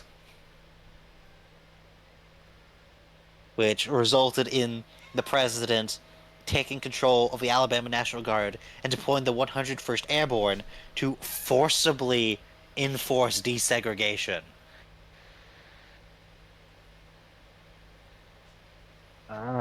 So, and the thing is, the other part of this that's apparently also upsetting people is like Joe Biden's response to this has been very Neville Chamberlain. Been very like appeasement trying kind of things. Which is like, no, don't do that. This isn't the time to do that. Texas. No, you tried the gentle parenting tactics. They said, fuck you, so now is the time when you get the belt. Thinks they're doing it better, that's the thing. The other part of this, though, is the Congress yelling about immigration control, reform, and blah, blah, blah, Christ at the southern border, blah, blah, blah, that the Republicans are. The thing is, mind you, this has been a thing since, like, Reagan. Both sides of the political aisle have had full control of both branches of government, executive and legislative, both houses of government, in the time since then, and neither of them has fixed it. They both had full control of it within the last 10 years, and neither of them's fixed it. Right. Because they've both had full control of the last, like, 5, 7, I don't know, some number of years. Very recently, neither of them fixed it. The thing is, one of the reasons for it, you know what is the number one predictor for the number of both illegal immigrants, legal immigrants into the country, and deportations? Which are inversely scaled, by the way. Number one predictor the U.S. unemployment rate. If U.S. unemployment is low, immigration goes up and deportations go down. Because all the big business people on Wall Street and whatever wants them to come in because they're cheap labor. It makes getting employees easier. Plus, illegal immigrants are great because they can't form unions, they don't have workers' protections, you can pay them less money, so on, so forth. It's like the thing is ultimately there's like one thing you could do, like one law you could pass that I'm pretty sure would solve like majority of illegal immigration immediately. Which I'll get back to in a second because I just remember one other thing I want to mention. All the like southern border illegal immigration things is also complete bullshit. Because you know what is like 60% of illegal immigration? Uh-huh. Yeah. It's people who enter the country legally with visas and overstay. Uh-huh. So they come and they have like the permit that says you can be in the country for this long, like work or go to school, whatever. And when it expires, they just don't there's no way leave. to enforce And it. that's that. Well, there is. It's just There's- underfunded. The thing is, back to what I was gonna say. The like way you could almost immediately solve illegal immigration because the main pull is people want jobs because if you're coming from uh, a impoverished Latin American country where you'll get maybe $5-10 a day, come to America and it's like, yeah, you can work on a farm. We'll pay you $10 an hour. The thing is, if you wanted to solve it, you know what you do? Take knowingly employing illegal immigrants, punishable by time in federal prison. They're not going to do that. They're not going to do that. Too many of them. No. Too many illegal immigrants are hired by. Like, I have a cousin, has no papers. No, no, no, no, He's no, in no. construction. Yeah, it's And he does the job for construction, millionaires. farm work. My parents for a long time were here illegally. They are now citizens. They're citizens since 2008. But before that, my mom has worked for the biggest millionaires in Malibu. She's worked for Michael Yeah. Jackson's lawyer. She's worked for Mel Gibson's ex-wife. She's worked for she's worked for a producer. I'm not allowed to say his name by contract, but she's worked for a specific producer who has worked with many stars who have gone to go visit his home. All knowing she did not have papers, and she was learning English at the time. She took me as a baby with them. Illegal Exactly. immigrants are doing the jobs that people don't want to do. And so whenever people scream, they took our jobs, it's like, what jobs? You would have never No. applied for this in the first place. Yeah. Exactly. The other part of it is, if you like did the thing first, and like illegal immigrants, just imagine they should just cease to exist. It's just not a thing that happens. There's none of them here, right? You know what happens immediately? Like within the year, nearly every farm in the United States has its crops rot in the fields because there's no one to harvest them. Do you remember when Florida tried to get its citizens to do farm work by doing exactly just that? I can't remember if it was Florida, but some state made it illegal to hire illegal immigrants, right? I'm And pretty sure Florida is one of the states where it's really a bitch to do it, which is why they're implementing making it easier to employ children. So Yeah, Florida's rolling back banned- child labor protections. they banned immigrants from working. And then when the people that said they're stealing our jobs went to go do the jobs, they were so much less efficient at it. They were exhausted and complaining by the end of the day, and nothing got done. Construction work Yeah. halted, fields rotting. And the other thing too is if all the American crops start rotting their fields, you know what People happens? starve. global food system collapse.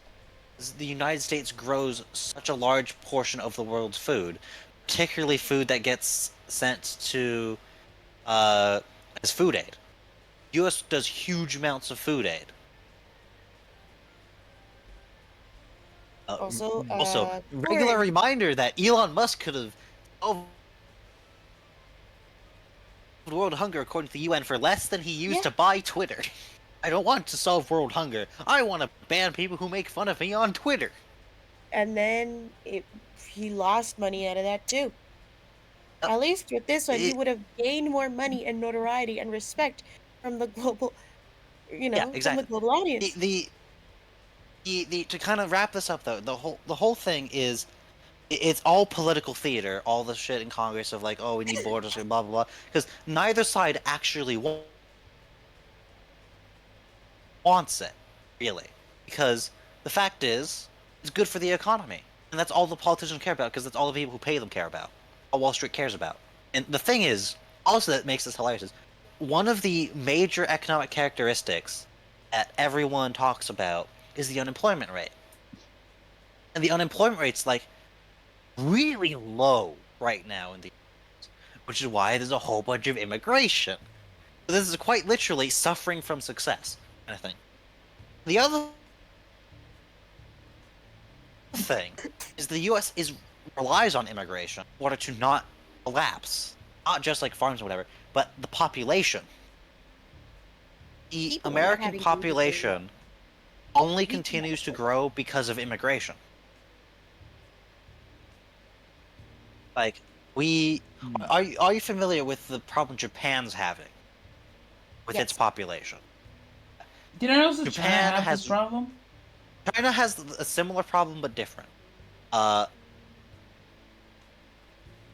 Japan has the problem of its population is aging. There's not enough new kids being born. Too many people are And depressed. Japan or has lonely. very, very, very strict immigration laws, meaning they don't have immigrants coming in to replace them from like Vietnam, Asia, whatever, to kind of fill that lower age population area.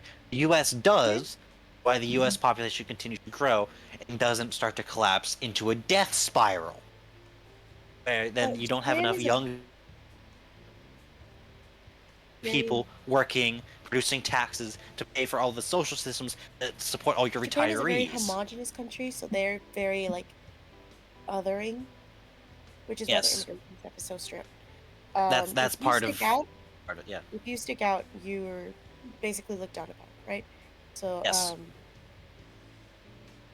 that's why gaijin has kind of become like not a slur, but an insult, right? What else is there? But Japan also has a very strict Yeah, work that's also culture, part of it. where people are too focused on their job and it affects their mental health. That's why they have so many things in Aokigahara, right? All those signs. Mental health tanks the youth. Not enough new people are being born. Too many people are getting old. There's no time for the youth to, like, exist, love, Yeah. and also there's not. Kind of like in China, not enough girls to go around. They're China very picky. has Not like two like problems that are compounding. China has both the lack of immigration for the advancing economy that relies on those sorts of things, but also the aftermath of the one-child policy, which is like double whammy. And the only reasons China's economy is not collapsed for as long as it has is two reasons. One, it's the CCP lies about it, and two, they've relied on internal migration, sucking people into the cities from the countryside. However, in the last year or so, that's starting to trail off, where they can't do that anymore, and the Chinese government's gotten to the point where they're struggling to be able to actually lie about their continued growth, combined with the fact one of the biggest sectors of the Chinese economy is like housing, and that's on the verge of collapse. The other thing that's a big thing for the whole immigration or whatever. It's like the U.S. needs it to keep going up. It's like you know what else having a large young population is good for?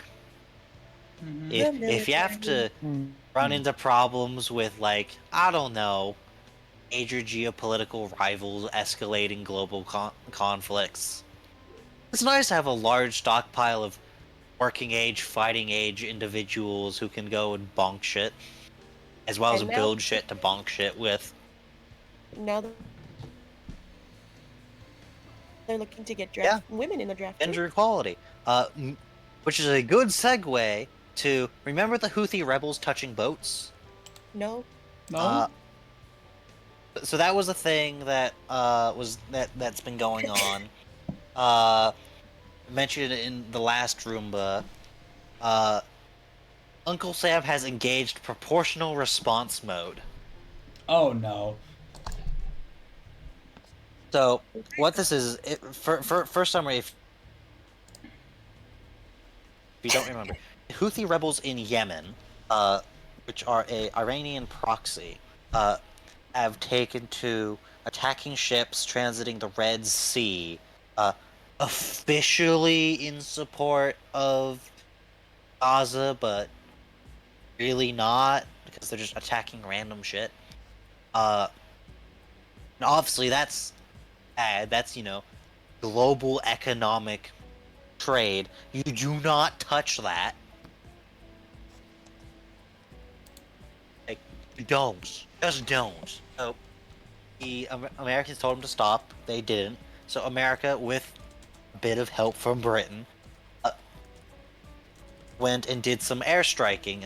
They should continue to do it. But it's very much like America engaged proportional response mode, and Britain's like, I'm helping! Just held a Like, flashlight. but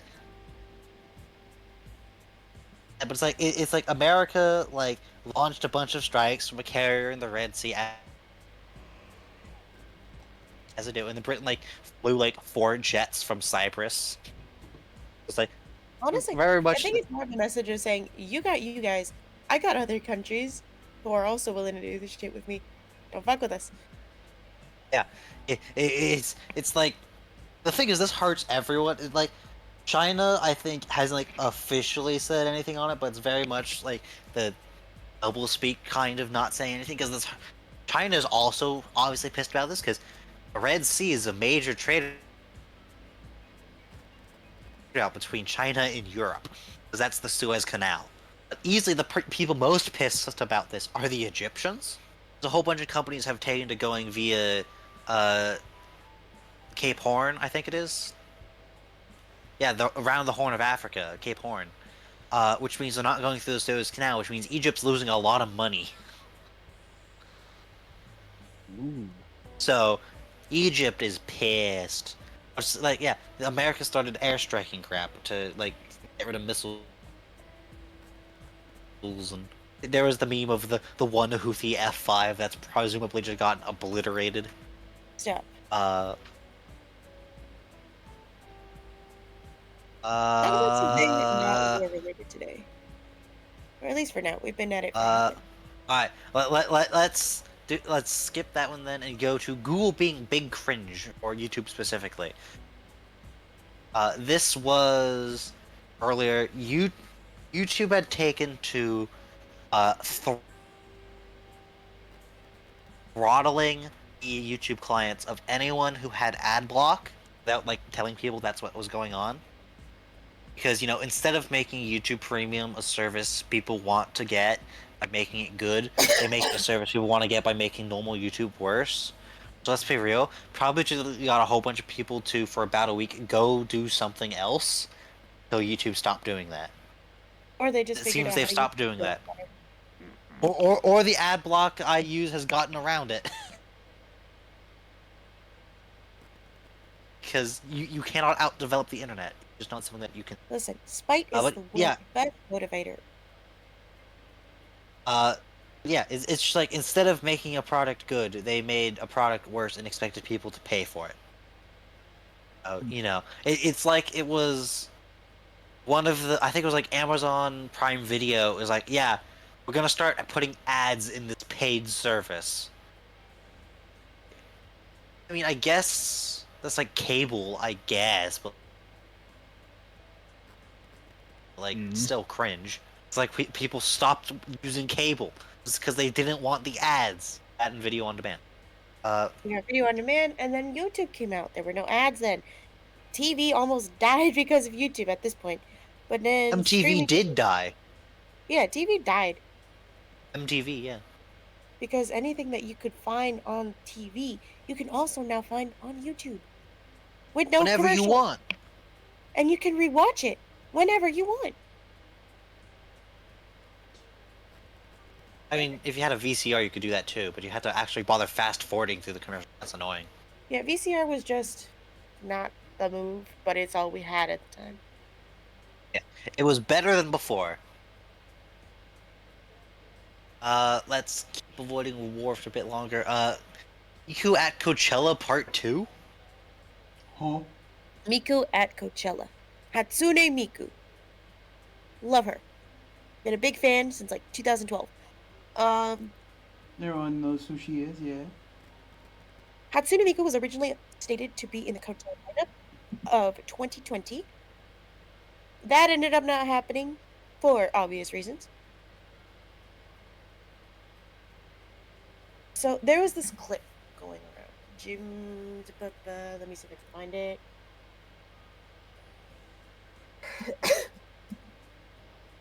But I was really upset back in 2020 because we could not get Hatsune Miku at Coachella, and I've always wanted to go to a Hatsune Miku concert.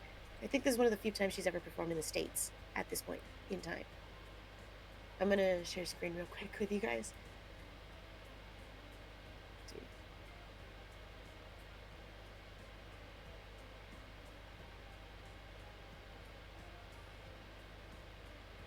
And this is the vibe I was waiting for back then, right? Yeah. Just the rich kids at Coachella having no fucking clue what the hell is happening.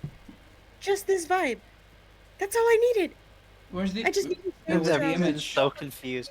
Also, I love that the top banner of your browser is Raichu's. Same. Of course it is. Why wouldn't it be? Mine is for Google Chrome is Miku. I have a winter Miku. Got the vanilla shit. Yeah, I just needed a bunch of rich kids to be confused at what the fuck about I'm gonna BRB Hatsune because I Miku have was. some Because while medicine she was today. popular Just at give the me time, 5 minutes.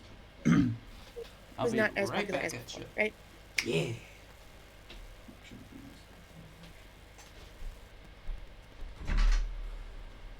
But now we're getting Hatsune Miku Part 2 at Coachella, and people are losing their minds. They're just like, the most unlikely candidate for Coachella has just been announced at the lineup. I'm like, what do you mean unlikely?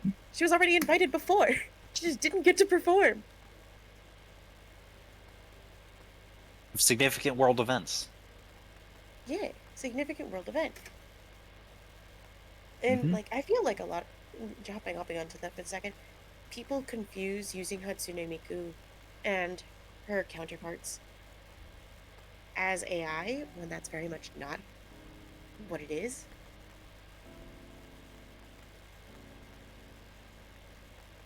Hatsune Miku has always been just a synthesizer that you can use to make music with. She's an instrument. And the difference between her and AI is that the voice is being used with consent, first of all, and it's the actress was paid to use her voice, and you have to manually play the sounds like an instrument. So like if I have like my trombone, right?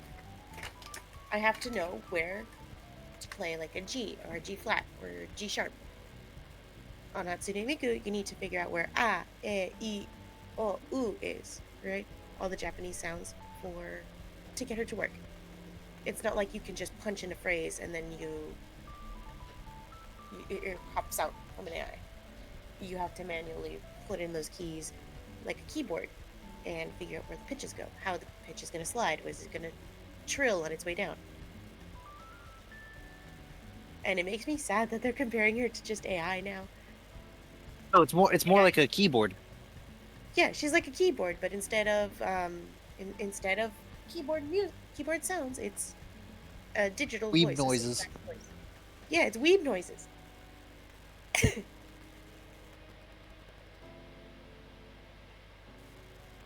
I think it's just a fundamental misunderstanding of how Hatsune Miku Yeah. works, or like of how any other Yeah. Vocaloid works, and it makes me very sad. But I'm super excited to see her at Coachella. At least the recording of somebody who went to Coachella. I ain't going to a desert for that. All right. Let's I keep think no one going. would at that point. Nina discovering that the Teletubbies' son baby has a baby. Oh yeah, the Teletubby son has a baby. Hold on. So the Teletubby baby son that baby played the has a baby. son on Teletubbies Yeah, 2 is an weeks ago. adult that has a child. Yes. So the first time we saw this was 2019, where it was announced that Oh, the Teletubby original son. thing was fake, but it's new. Yes. But as Actually of two real weeks now. ago, Okay. she has given birth. Yes.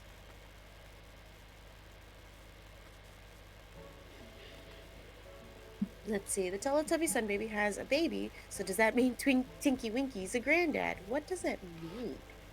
I think that's one of the Teletubbies, I presume.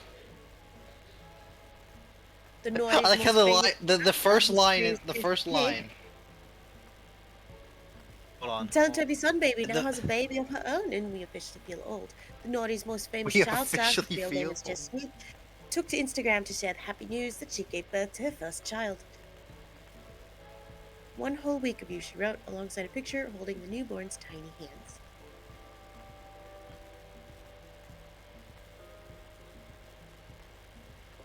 Everybody calls her Sunny, and that's so funny to me. This is the baby, still covered in womb. Jess, who is now in her mid-20s and works for a security company, announced she was pregnant in October.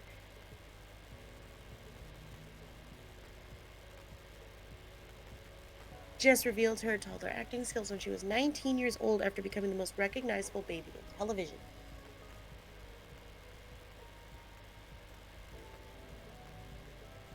Okay. So yeah, she has a baby now. It was born there. The baby is about 2 weeks old.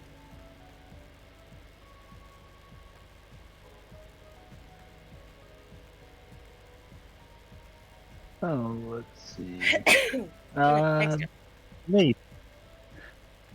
Yes. Another expensive place in Russia. I'm gonna leave the Russia stuff to kind of all go at just before Power World, I guess. There's been a few of those. But in That's that more Power case, World stuff. Mina, another influencer-based charity scandal. Okay, give me 1 second to find that because I know that Charlie has talked about it. Also, I still love my response to that being in the idea box is the picture Dude, of Clinton getting my whispered. partner lost his shit when he saw that reaction photo. A second come back to? influencer-based charity scandal has occurred. Ah. We're doing influencer-based charity scandals, and I decided I'm gonna just pool all the Russia shit to be just before Power World. Okay.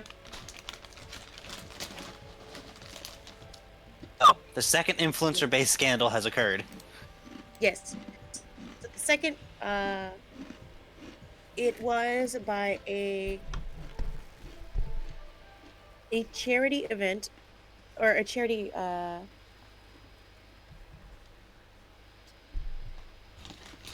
okay.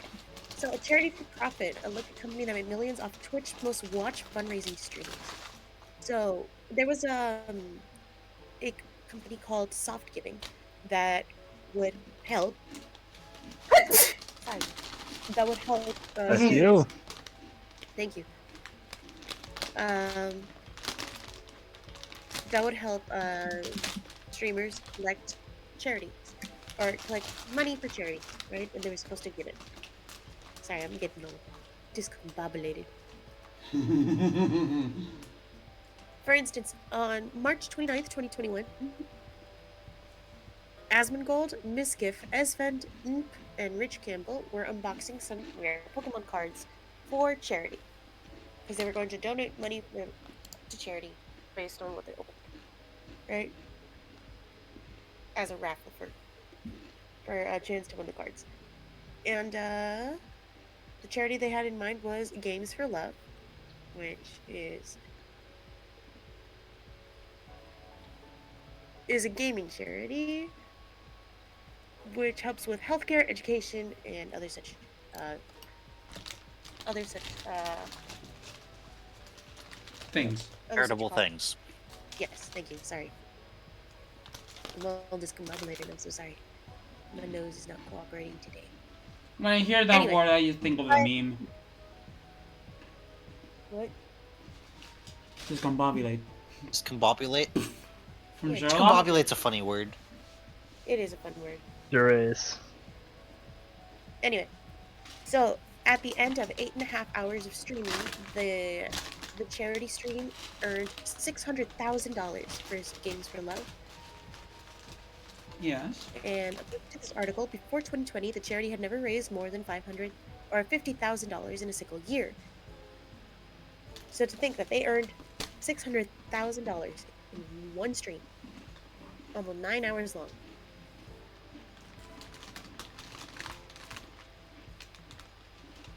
They have actually led to more influencers to do more stuff for Games for Love, and they raised about $2 million. But according to public record, almost half of that money never made it to the charity.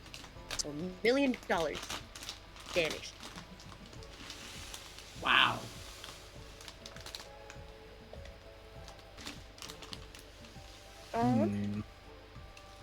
Games for Love starting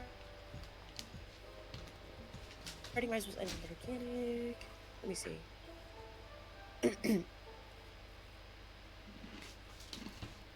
Behind the scenes, an Atlanta-based marketing company called Soft Giving played middleman between the charity and a who's who of Twitch and YouTube. Likes of OTK, Ludwig, A-Drive, Justaminx, and other influencers would use. And Games for Love was just one of many beneficiaries. Soft Giving allegedly also worked with other charities.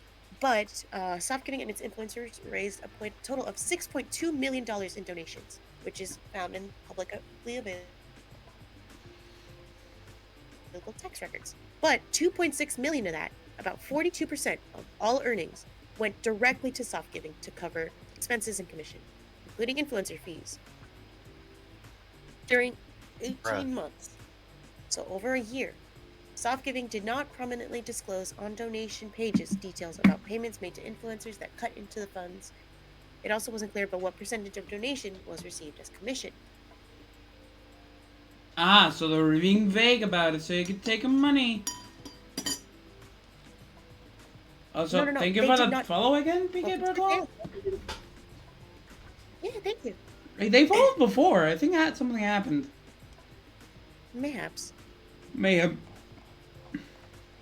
But Soft Giving was basically not disclosing that the money that people would donate whenever there was a charity stream, they didn't disclose it to people who donated, and they didn't disclose it to people that worked with them for specific charities, right? But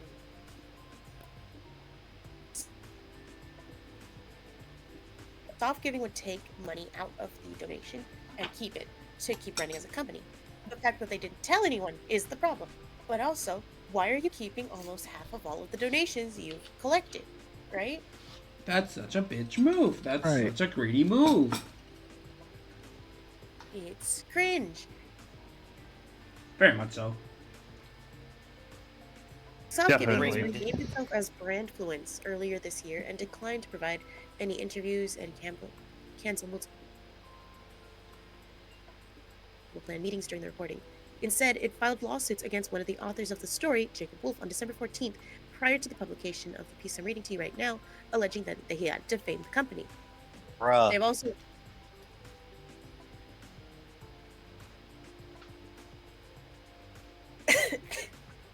So this was from the Jacob Wolf report, who first broke the story of Brandfluence, I guess their name is now.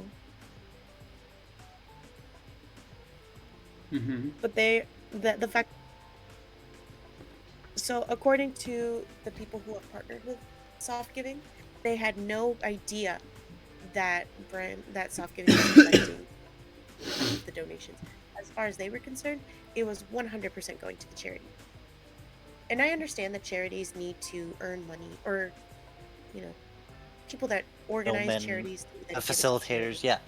Yeah, And that, they and have that would be administrative like, costs, but yeah, disclose that that. that'd be like, yeah, that'd be like, oh, we're gonna take like 5% or 10% off the top as administrative and processing fees or whatever, but not what was it, 57%? 42% is what they were taking 52? of the total. They took 42% of the $6.2 million. Bruh. Bruh, so much? Really? Apparently, Take the they money just and they run. took some of the money and ran. And again, I'm sure people would have donated more if they knew that there was going to be a percentage taken for administrative costs, part for the administrative costs and part for the charity. And because of this, and in addition, we are just off of the heels of the of Gerard. that of Gerard, the Gerard scandals. It's even harder because like it's already hard to believe that the money you're giving to a streamer is going to go directly to the charity. There's always going to be the because they're just people on the internet like us. But Gerard showed that, oh, none of that money was going anywhere, and because it's been sitting there forever, it's devalued because of inflation. So now medication that would, like the medication they were testing that normally would have cost like $5, really low ball in it, just for example, is now going to cost like closer to $9-10. So you're gonna be able to buy less than what you would have before if you had that money 10 years ago. And now realizing that it's gonna be even less money that you donate, you might as well just donate directly to the charity themselves instead of Yeah, participating in the stream. that's Because why people don't one of do that. the, I forget which streamer it was, or YouTuber or whatever. They said they were doing a charity stream, and they had the donate via thing, but they also had just in the link the direct donate. Yeah. And even then, they also have administrative costs for the charities themselves. Yeah, But you're charities have donating with administrative that costs for knowledge. the administration, the charity employees, the buildings they need to operate out of, the equipment they need to use, The the contacts vehicles they they need need to to use. actually get in touch with the people who need it. Yeah, exactly. So there are a lot of people who are just like donate to somebody directly that you know who needs it. But without the organizations, you wouldn't know where to find them. The other part of it is the other thing the organization are good for is because they pool the donations. So even if maybe theoretically it's less efficient than if everyone donated individually, because it's pooled, they now have the ability to do things that no owner could afford individual to be able to do. Like that's like the whole idea behind taxes for public services. Like even if it's theoretically less monetarily efficient, it provides things that no individual could ever do. That in the like you pool a resource like be able to like get like the roads or for the charities like pool you pool the donations of a whole bunch of people to be able to afford some expensive medical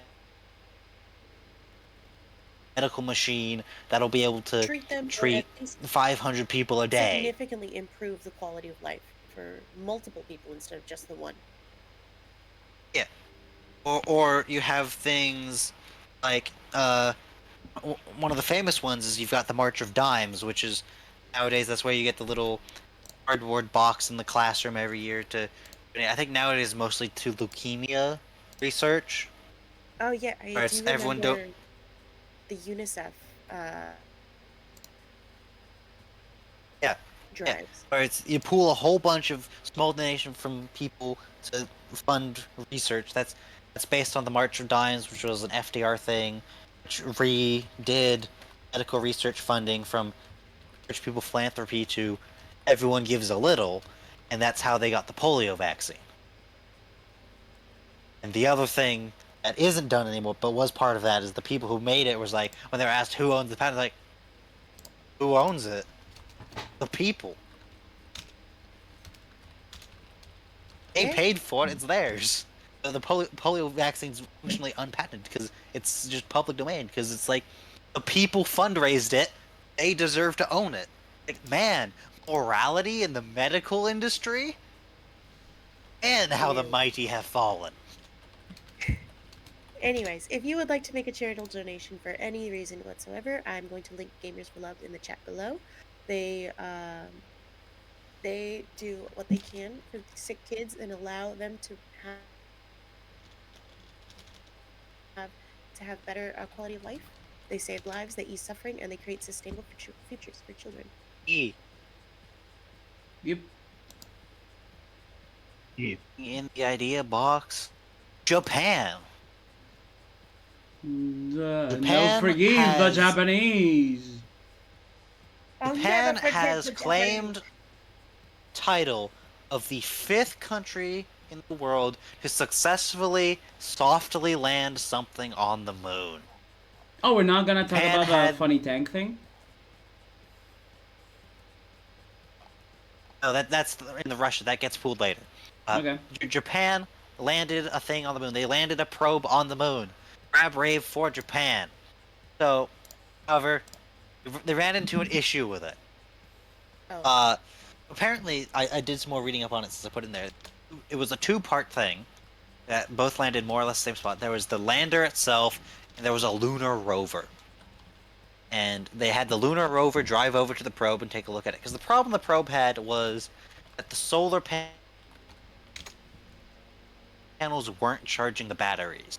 You know, a problem. Yeah. The initial thought was that it had landed like on a slope or something, so it was like the wrong way around, so it would only get power like sometimes instead of full optimally or whatever. So the lunar rover drove up to it and took a picture of it. Yeah, it landed the wrong way around. As in upside down. Yeah. Looney Tune shit. Which is a certified oof. Oh, apparently due to the specific way this one's designed, in theory it may still be salvageable. At least somewhat, but even if it's not, they've got the rover, and if nothing else, Japan awfully landed something on the moon, so the Japanese Space Agency is officially in the big leagues of space. They have moon. They have gone moon. A moon. 07 in the Yeah. chat. Japanese.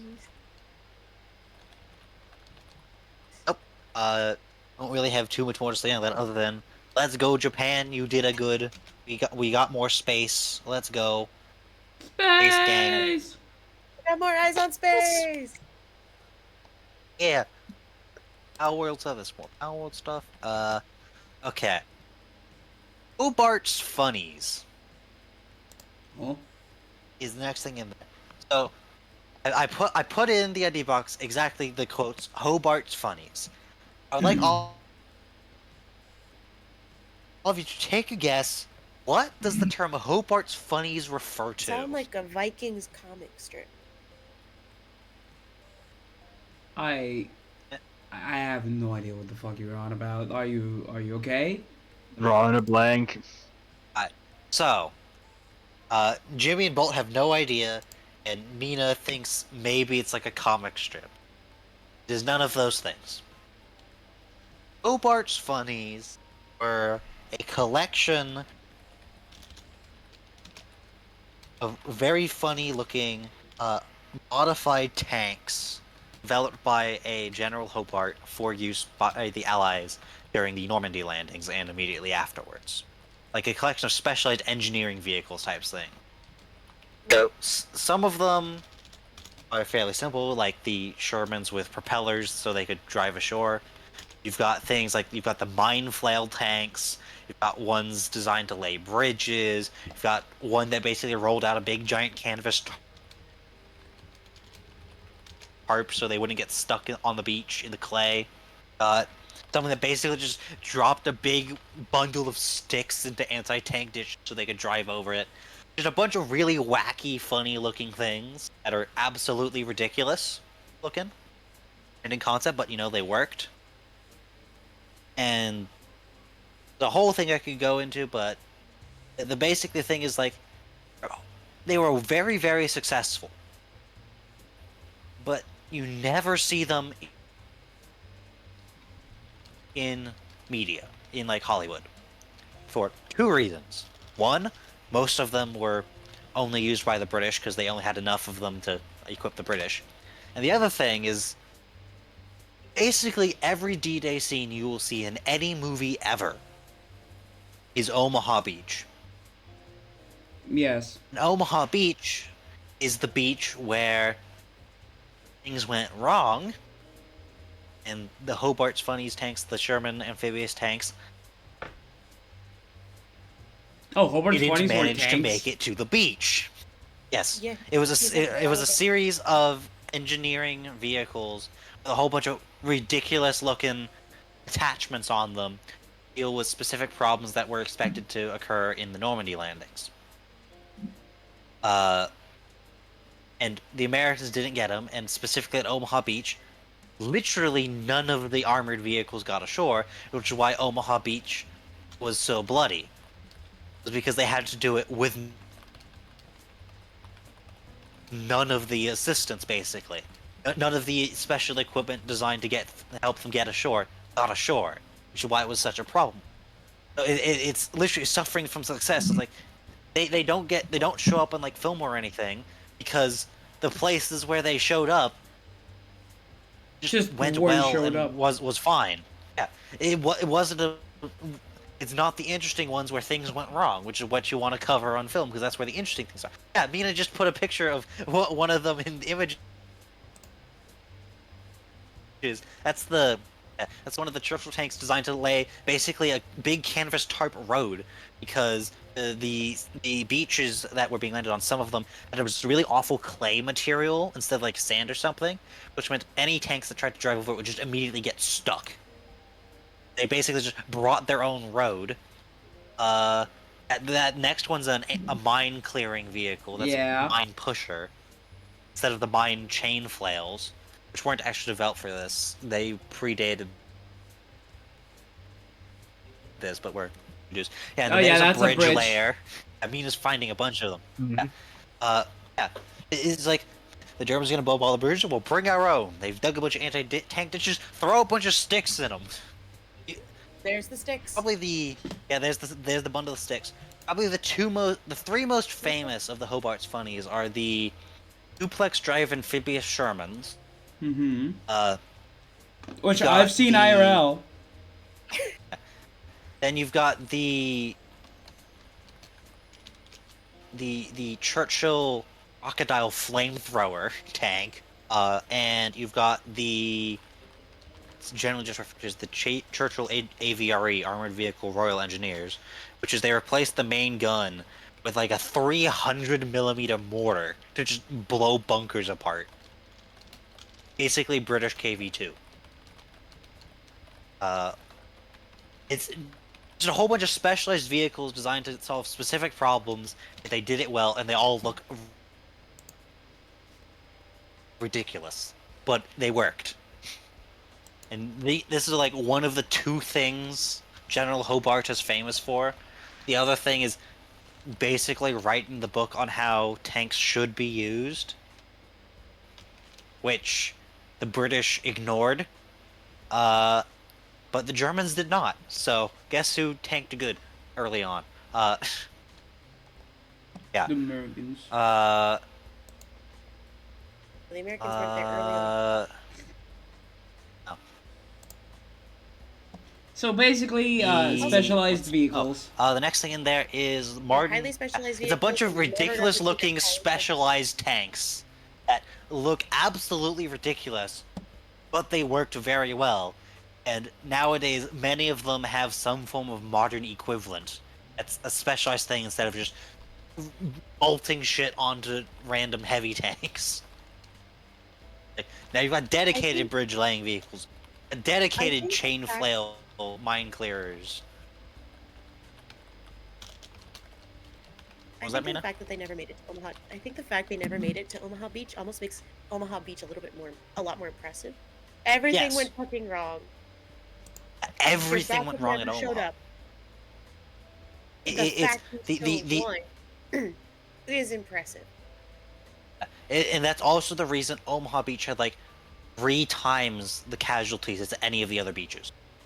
Is because everything went wrong. Which is very unfortunate. Meanwhile, one of the other beaches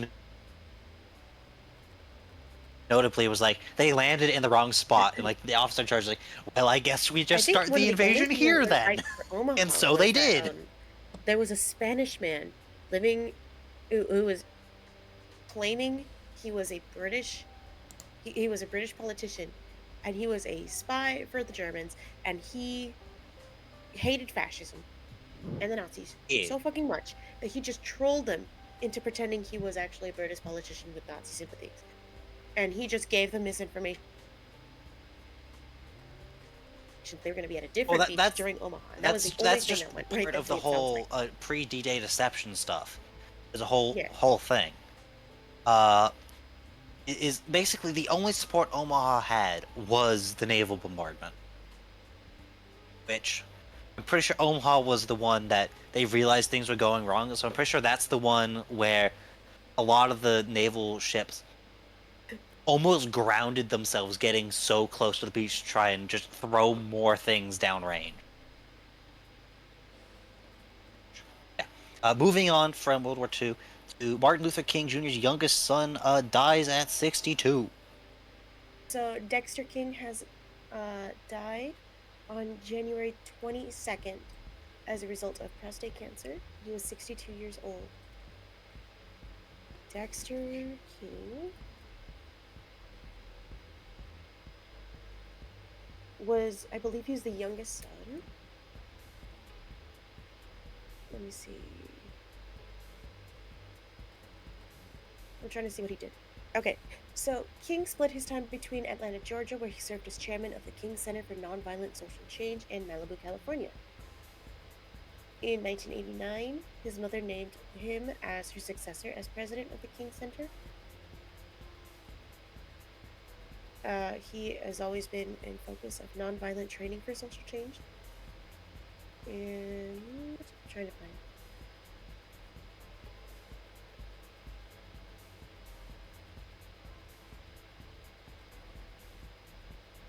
He was dedicated vegan and animal rights activist, so probably some PETA stuff in there, introduced in there too.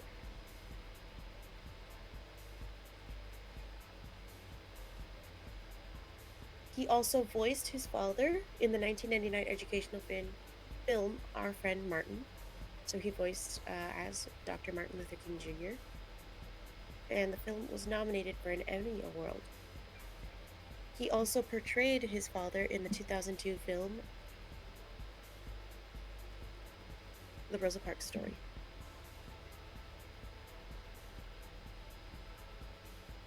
Certified big F in the chat. Yes. In 1997, at 29 years old, or 29 years after the death of his father, he met with James Earl Ray, who is the accused, who was arrested and convicted with the assassination of Dr. Martin Luther King Jr. And he is just straight up, allegedly, he just straight up asked him, I just want to ask you, for the record, did you kill my father? To which Ray replied, no, I didn't. Yeah, that's relates to the thing I know we talked about previously. The King family does not believe he's actually the guy who shot Martin Luther King Jr. They're pretty sure Yeah, it was the basically CIA. it was the feds. It was the CIA? There's a whole video on it. It's pretty There's a funny. whole thing. There's a whole thing. Yeah. Where it was he won the greatest prize in American journalism, getting assassinated by the CIA. Yeah, pretty much. Yo, I'm getting an ad for the Let's Subway go. footlong churro. Oh, that's right. Do we want to talk about the Subway footlong churro? The fuck? The Subway Subway, So- the American sandwich place. I know has what Subway released- is. Has They're released now released new product churros line. that are footlong. Footlong churros, Guys. footlong cookies, and footlong pretzels. What do you mean foot-long cookies. Hold up. And that's one of the things in the ad is a foot-long cookie. Okay, but why though? Why? Because Foot-long America. cookie. What would that even look like? All right, Anyway, the European mind True. cannot comprehend this. I'm not even European, and I cannot comprehend this. Anyways, I went to go pick up crepes from my family yesterday, and I parked in front of a Subway, and there's just this ad on the door for $2 for a foot-long churro, which is fantastic because Yeah, that Costco is just actually a got good rid value. of their churros. Costco had churros, they've replaced them with the No, cookies. There's Costco no cookies are Cocoa good, not Cup but big I like enough the for the churro. churro. Costco churro was good. It My was! favorite thing we had. Well, it's not the Rest in Costco hot peace dog for for the like Costco $1, but churros. the death of the Costco churro. Yeah, no. The thing is, I'm pretty sure the Subway on my university campus is actually getting the freaking footlong sidekick things. They have the ad for it there. They actually put it up like on their minds. I'm like, oh my god. He's like, I'm trying to pretend to be healthy. Okay. Bullshit. Chuga Conroy was taken through. Oh yeah, Chugga Conroy. Boy, Right. So, there's been a lot of ups and downs for the Chugga Conroy drama. From what I understand, Hold on. Let's start. Who's Chuga Conroy? I've Chugga never Conroy heard. is an OG. OG YouTuber. Okay. He No, has let's been play on with the same that. level as Pro Jared and Gerard. He's been making Let's Plays. Since 2009? Let me see. I'm going on his channel right now to see. He has 1.26 million subscribers.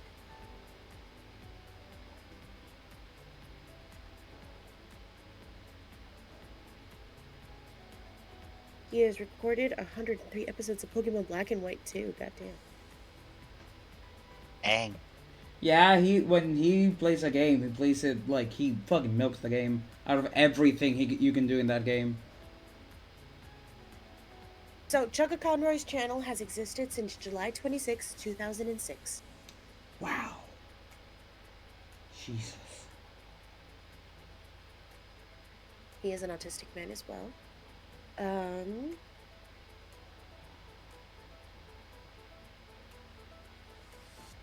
so, let me see if I can find.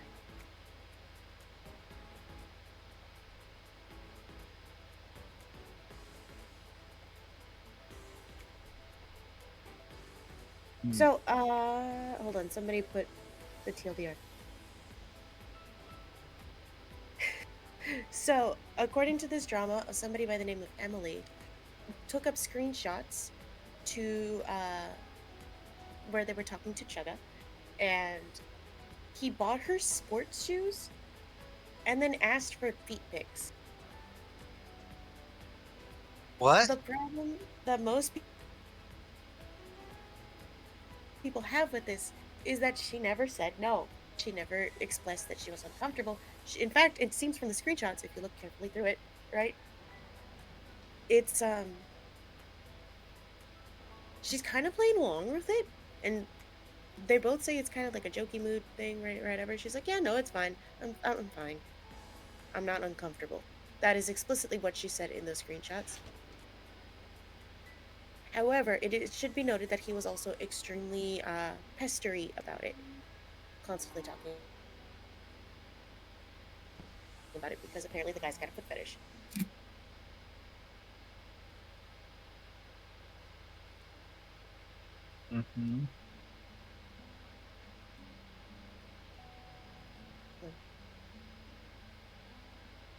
Allegedly, she also had he was also in a relationship at this time.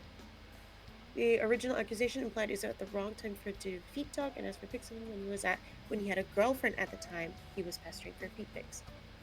And however, somebody else said the girlfriend was aware that this was happening, but she was fine with it.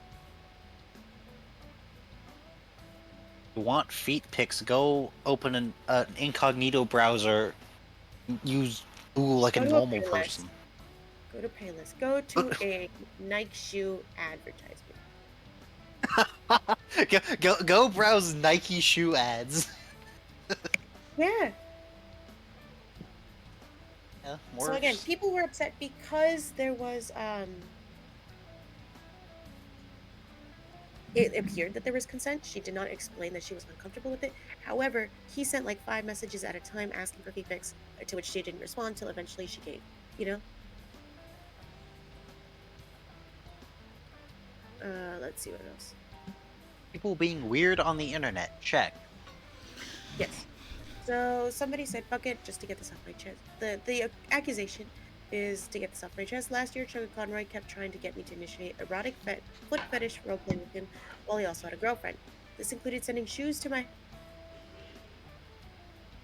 house under the guise of a gift, only to constantly ask for feet pics afterwards.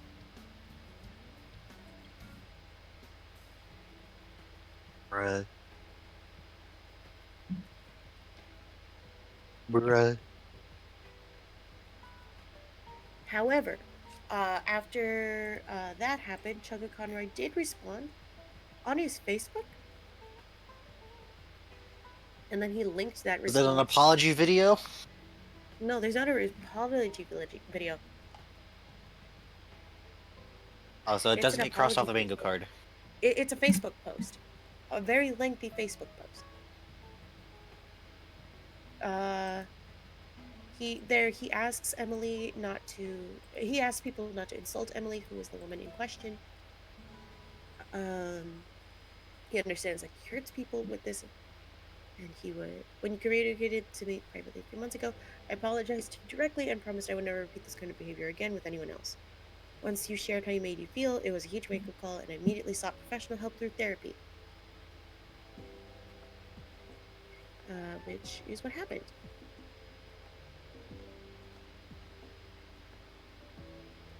Separately from above, I also want to touch on online discussion about other previous comments I've made about shoes over the years. Fitness and footwear are among my hobbies and not strictly fueled by anything more. I get passionate about my interests, and I now understand how this can come across and how it could negatively affect others.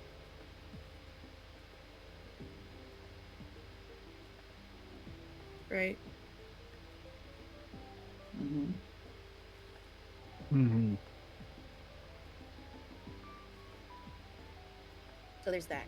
But then, suddenly, without warning, somebody else talked about Chugga Conroy and how he has a habit of pushing boundaries. Let me see if I can find it. Latest.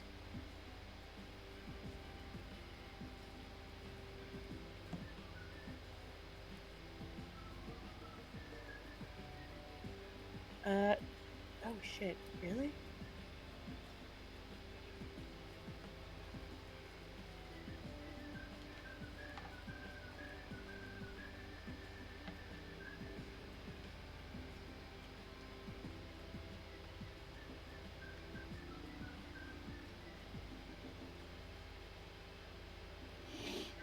One sec.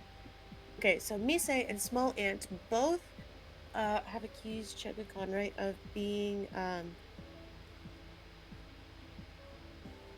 extremely pushy towards their co-hosts for their old show, back when they were doing stuff.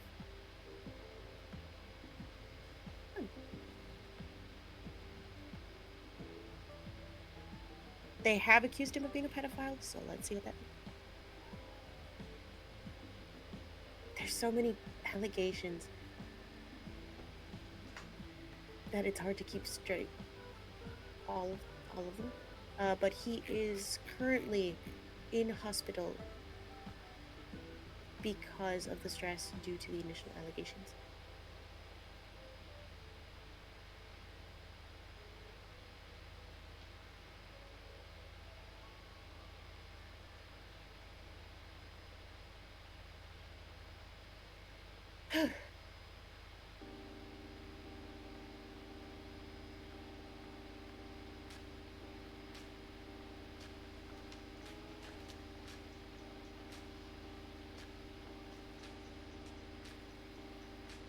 So yeah.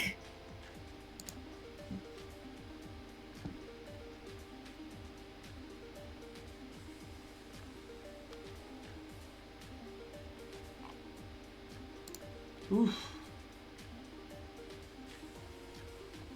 So It's a lot of videos that I'd actually need to watch it. yeah, maybe we can But have it that looks next like, week. yeah, so I'll have to continue going. But it looks like it's a lot of back and forth on whether Chugga has actually done something terrible and whether he has done or he's done nothing wrong and is being targeted. I feel It's hard to bad. say, right? Because He is a bit of an eccentric individual. Like he's you an can eccentric. definitely see it, but he's kind of a dork. I believe he is on the spectrum, right? I believe. I wouldn't be Yeah. surprised if he was. I wouldn't be surprised, but I don't hope for it either. True. You never want to hope that, but you know, if he was, it doesn't surprise me. So What is? Operation Cowboy? Let's talk about something lighthearted. Yeah. Me. Alright. Yeehaw? Question mark? Hold on. If it's not as lighthearted as we think it is, let's talk about the idiot that put salt in tea. Let's do the idiot salt and tea thing first. Because while Operation Cowboy is sort of lighthearted, it's also sort of not. So this was some idiot American professor or whatever did a thing where they're like, yo, you perfect cup of tea or whatever should have like a pinch of salt put into it or whatever. That was the like catalyst for this whole thing. So basically it got a little bit of internet or whatever, but like most just people laughing at it. The thing that brought me to want to put it in the Roomba is the U.S. Embassy in London put out a press release. I'm gonna read it verbatim. I'm going to read it verbatim. Oh boy. Today's media reports of an American professor's recipe for the, quote, perfect cup of tea has landed that our special relation with the United Kingdom in hot water. Tea is the elixir of camaraderie, a sacred bond that unites our nations. We cannot stand idly as such an outrageous proposal threatens the very foundation of our special relationship. Therefore, we want to ensure the good people of the UK that the unthinkable notion of adding salt to Britain's national drink is not official United States policy and never will be. Let us unite in our steeped solidarity and show the world when it comes to tea, we stand as one. U.S. Embassy will continue to make tea the proper way by microwaving it. Oh my god.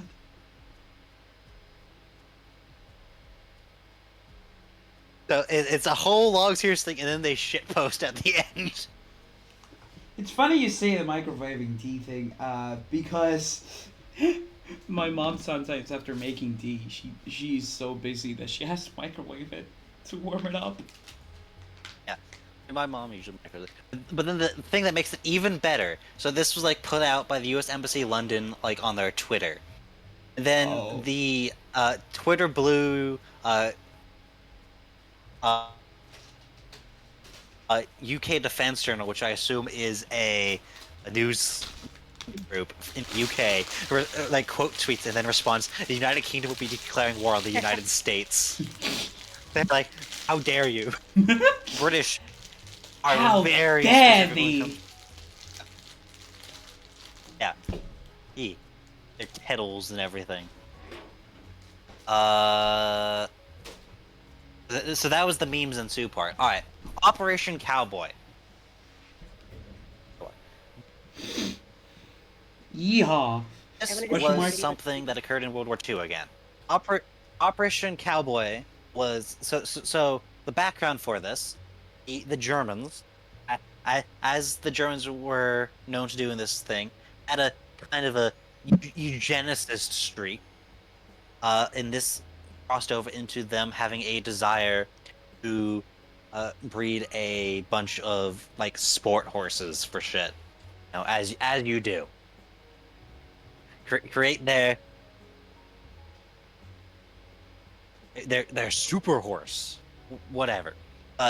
What this resulted in Operation Cowboy is, so it's 1945, right? Like literally like the last month of the war. Uh, a one of these horse breeding facilities in modern day Czech Republic gets word that the advancing Red Army had slaughtered the entire horse stock of, it was the Hungarians, I think it was. The entire Royal Hungarian collection of riding horses, probably for food, were slaughtered by the advancing Red Army. And a bunch of the vets who were there were like, "We got to try and like save the horses." And all the like German like local garrison were like, "All right, we have to find a way to not have to surrender to the Soviets." Uh, so the Wehrmacht and Luftwaffe ground troops, who weren't keen on surrendering to the Soviets, agreed to reach out to the Americans, who were advancing from the other direction, to try and get some help.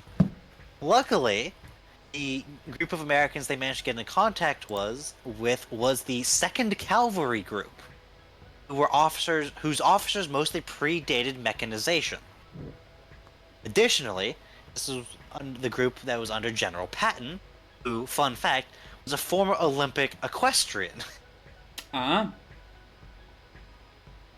So he gave the green light for Operation Cowboy, in which the American Second Cavalry Group, which was armor, tanks and shit, launched a spearhead through the German lines because the Germans who were actually on the line weren't privy to this agreement, and basically drove their way all the way out to the farm that the Germans who had reached out to them on this horse breeding farm, and got to work. They took all the German POWs and then enlisted them to help move all the horses, as well as some recently freed Allied POWs who were in the area, as well as, by sheer coincidence, an anti-communist Cossack cavalry unit that happened to be in the area, lent a hand saving all the horses, which was a bit of a kerfuffle because of the timing of when this was happening. Because about half of the mares had basically just given birth. The other half were all still pregnant. They had to move them all. Oh. Quickly. So they proceeded to scrounge up a bunch of vehicles and trailers and whatever, move all the pregnant horses and newborn foals. A bunch of the other horses were mounted up for riding, and basically the entire farm was picked up and moved to behind the American lines. Save them. Reportedly leaving just as the spearhead of the Soviet Red Army was spotted coming over the ridgeline. The other reason this is notable, by the way, I think I've mentioned the Battle of Castle Eater before, which Operation Cowboy was the second time of the two in which the regular German army fought alongside the Americans against the Waffen SS, because fuck them. It's just one of those like funny things, like the Americans randomly hopping over to the areas promised to the Soviets to steal random crap, and this time it was horses. Instead of like art, it was like mostly like bits of art that the Germans had pillaged, or in this case, horses. It's just one of those weird, like, kind of funny, light-hearted war stories of, yeah, we ran across the border to go rescue a whole bunch of horses. Let's go. Yeehaw. In 1945.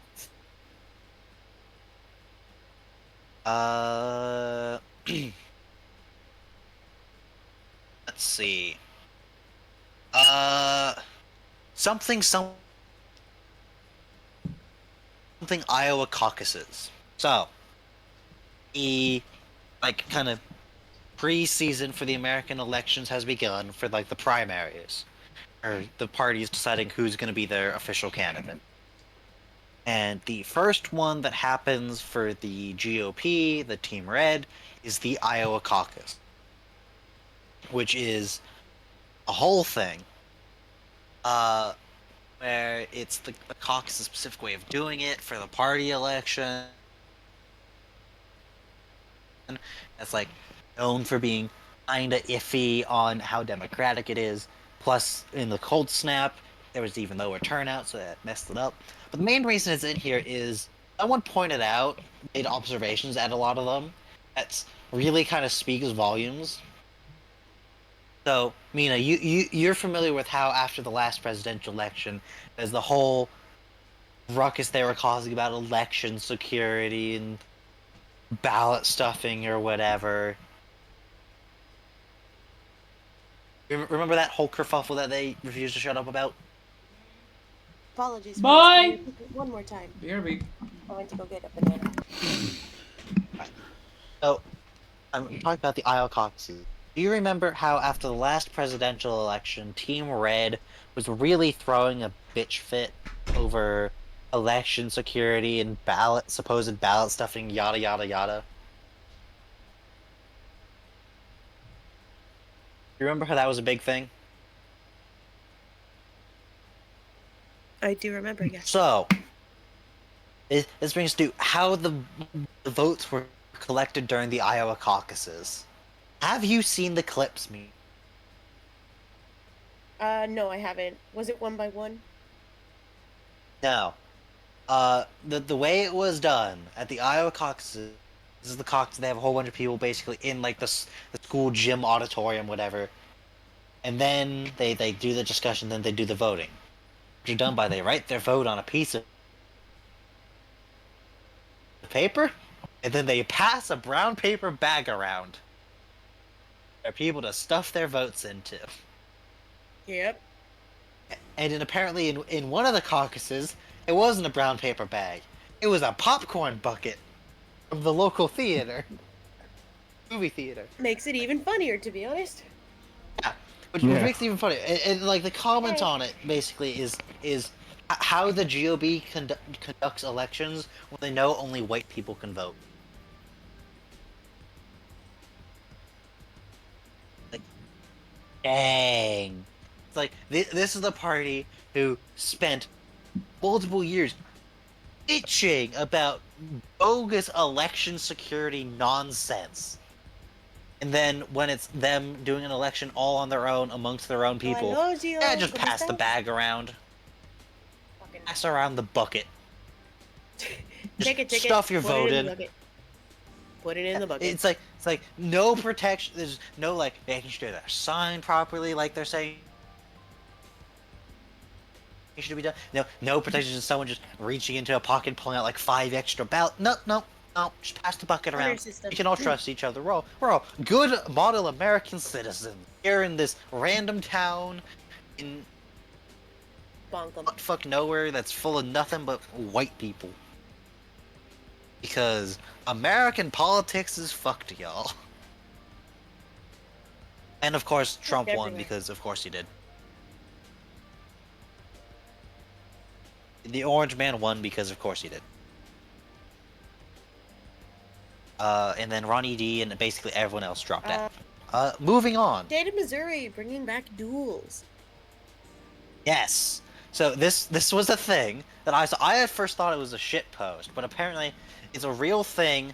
I originally thought it was like a full Congress shit post, but no, it's specifically Missouri's state government, and it's a real thing. Which is basically the Missouri state government, which is all Team Red basically, is having basically a bunch of internal disputes within the party. And basically there was a bill that got put through, or has been like proposed or whatever. Yeah, it's a proposed rule change that would allow senators to challenge, quote, an offending senator to a duel. To quote, which is The written exact. on his Facebook, I think. I've if got a the senator's exact. corner- Oh, sorry. If go a ahead. senator's honor is impunged by another senator to the point that is beyond repair, in order for the offending senator to gain satisfaction, such senator may rectify the perceived insult to the senator's honor by challenging the offending Which is senator to a already, duel. you The know, trusted representative is known as the second. quite hard to Frickin- do because you're a senator. You have no honor. Yeah, exactly. Freaking Alexander Hamilton out here. Freaking bring back duels, apparently. Which, Gonna get on the shot one hand, himself. is fucking unhinged. On the other hand, though, It's a good idea, and we for should legal totally do reasons, it. this is a joke. Politicians getting shot is based. For reasons, legal it's a reasons, joke. that's the joke. Oh, I think I just heard Jimmy return. Oh, I'm Okay, back. sweet. What is it? We were just The trusted discussing the U.S. representative- state of Missouri proposing to bring back Sorry, duels. Not the what? state. Like, put The senator of Missouri wants the government to solve No. disputes with a duel. Uh-huh. I'm pretty sure. No, this is the state senate. The state senate, not the federal senator. For proposing they can solve honor duels via honor disputes via duels. Bring that back is what they're saying. Like, That bro, would be very funny. He that would says be the very trusted funny. representative, known as the second of the offended senator, shall write a written challenge to the offending senator. The two senators shall agree to the terms of the duel, including choice of weapons, which shall be witnessed and enforced by their respective seconds. The duel shall take place in the well of the Senate at the hour of high noon on the date agreed to by the parties of the duel. Of course, it's hot. Missouri Senate Democrats underscored the ongoing bitterness on the other side of the aisle, posting the proposal on X with the caption, "The Missouri Republican Civil War continues to escalate as a member of the Freedom Caucus faction has filed a proposal, rule change to allow senators to challenge an offending senator to a duel." And then they posted the fucking image of the proposal. This is not a joke. Oh my god. Mr. Schroes, the senator is Nick Schroer, and he looks like the most AI generated motherfucker. He looks like the most generic photo of white man with beard. Mr. Schroer's chief of staff, Jamie Murphy, told Newsweek that the state senator is, quote, deeply committed to restoring a sense of honor in the Missouri Senate, unquote. He emphasized, while the idea of a duel may have been suggested in a metaphorical sense, the core message is about fostering respect and reminding members that the words used in a debate may have real consequences. He removes Missouri State Senator leader Caleb Roden removed several members of the Missouri Freedom Caucus from their committee chairs this week after excessive party infighting.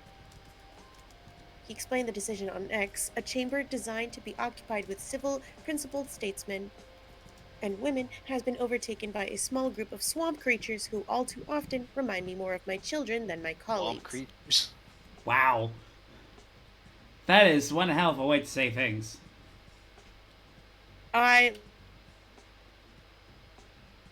love that description, to be quite honest with you. Creatures. Moving on from ridiculous politicians being ridiculous. Sword stuff real mean, or are we not actually doing that? Or is that meme? Sorry, what? All the sword stuff, is that actual stuff we want to talk about, or is that a meme?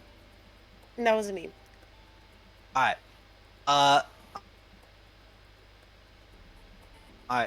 We're going back to space, but this time with some sad news. The Ingenuity Mars helicopter has died. Helicóptero de F's in Mars, chat. F. Ingenuity ha muerto.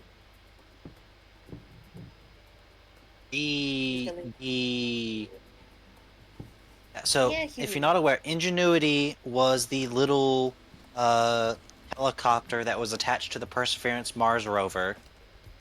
It was basically just a tech demonstrator to see, can we get this to work properly? Yes, we can! It was designed to do like 3 flights and be done. But then they started using it for like aerial recon to plot the rover's path, blah blah blah. Recently, NASA announced that it broke one of its rotors while coming in for landing, possibly due to a ground strike, which means it is sadly no longer operational. So it did total over 70 flights, which is, like over 400% of what was planned, or something like that. I don't know. They originally planned like 3, but you know what? It did much better than planned, and it was very useful. Just like basically every Mars rover ever. Over, like, we've finished the mission. It still works. All right, drive off Skippies. and find new shit. Yep. Which actually, it's kind of poetic timing almost, because Perseverance actually a few weeks earlier had like officially concluded its primary mission, and they were now doing the drive off and find new cool shit part of it. So salute to ingenuity. Anyway, I mentioned this earlier. Ingenuity. Florida's new child labor bill. Oh my god, I've seen a bit about it on Twitter. Yeah, I have so no I idea mentioned what's it earlier happening. when I was talking about the whole immigration shit. Uh, so Florida, a Florida House committee approved a bill to basically go to the floor. I would let bosses schedule 16 and 17-year-olds for over 8 hours on a school night and over 30 hours a week. With one Florida House Republican saying, quote, "We've been weakening our society, and the remedy is to have kids, quote, start working full time." No, we Which, want if them you in do some quick school. math, if you combine that 8 hours of work with like 7 hours of school, throw in another hour for travel time between all the places, for a total of 16 hours, you have just enough time for your 8 hours of sleep. Thing else. What do you mean Fuck homework? having a Having a social life, fuck doing your homework. fuck doing your homework, fuck having a social life, fuck having any self-care time or decompression time. You wake up, go to Yeah, school, yeah. you go to work, you Your go your back to bath sleep. time, You that wake up, comes out of you your go to sleep school, time. you go to work. Anything else. No sleep. ¿De qué hablan? Entiendo el inglés, pero no el español. Ok, so, en el estado de Florida acaban de sacar un bill donde dejarían a los empleadores a dar más de 30 horas o 8 horas al día para los niños de 16 a 17 años. Por cierto, solo tendrían suficiente horas para dormir después de 7 horas de escuela y 8 horas de trabajo. Y ahorita están votando para ver si lo van a pasar o no. Y Florida. yo no, sí, en el estado de Florida. No, es simplemente Florida. Florida siendo Florida, porque ya llegamos a un punto en el que este estado cada día está más loco. Básicamente lo que Están más locos. están preparando una No solo ley. tienen todos esos libros que ya no están dejando, ah, no solo tienen leyes donde van a quitar ciertos libros de las librerías de escolares, como el diccionario, Ah, pero sí, el diccionario. ¡Qué el divertido! diccionario ¿No? No, para no, nada. no estamos aprendiendo nada de No Gio, ¿tú hablo quieres que lo español, tú te... hablas inglés. We'll get to I'm just English in a explaining moment. everything. We just have Gio here, which is a Spanish friend of mine, who I know from the Smash community. Ask him what the fuck's going on in Florida. So I Ah, explained that hasta la Florida pasta is va one con thing. queso. Yeah, he understands Florida's going. English, I but got not that much. pretty I much. got that much. My ability to interpret Spanish is sufficient that I got sufficient that it was they were asking, "Fuck's going on in Florida?" Yeah. And so he's like, that's fun, isn't it? And I'm like, no, we're not having fun. No es divertido. Sáquenme de aquí. ¡Vete a Ni siquiera España! estoy en Florida. Ni siquiera estoy en Florida, estoy en En California, Cali. pero igual. Ay. Es una locura. Los de Florida cada día me sorprenden más. Y lo digo para mal. Okay, sorry, I'm going to use Google Translate to send me a attempt to write in chat. No, hablo en español y yo traduzco, no te preocupes. Sí, Jenny habla O Mina. español bien. Yo hablo español en casa, pero mi español no es tan perfecto que digamos. No sé si lo he puesto bien, pero bueno. Pero bueno, cosa que pasa es que cosa. Anyway, Está bien. por Lo donde... único que no habla en español aquí son Paul Jimmy. That's what it translates. Jimmy's tooth problem. Oh, okay, Yeah, so... this is... so, a while back, I'm not gonna disclose when, mostly because I don't remember, one of my teeth chipped. It just... A part of it came off. I was chewing bubblegum, which is a weird thing for it to chip off, but it chipped then. And since then, I've been, having a chipped tooth in the back of my mouth. And nothing really has happened until a few days ago, where I was just starting to have a massive pain in my mouth. It got to the point where my father, we said the next day we're going to go directly to the dental facility, to a dentist. Sorry, I just forgot the name for a moment there. We're going to go to the dentist, and we're gonna have that checked and see what we can do about it. And I had to have vodka in my mouth, where the tooth was, where the chipped tooth was, so I didn't feel as much pain. That thing, by the way, that shit like fucking burned. I felt like I didn't feel half my mouth when I spit it out the vodka. Because yes, I didn't drink it. I just spit it out. Got anesthesia on that? Okay. So the next day we went and I had a X-ray scan on the mouth, and it's they were saying to kill the nerve, and we would like rebuild with technology and money, we can rebuild the tooth. And when I mean money, it's a pretty penny. It's 465 euros for the whole operation of killing the nerve and then putting a fucking, like a fucking screw on my mouth and then putting the crown there to basically make it At anew. least it's like it could have been worse, right? It could have been in the U.S.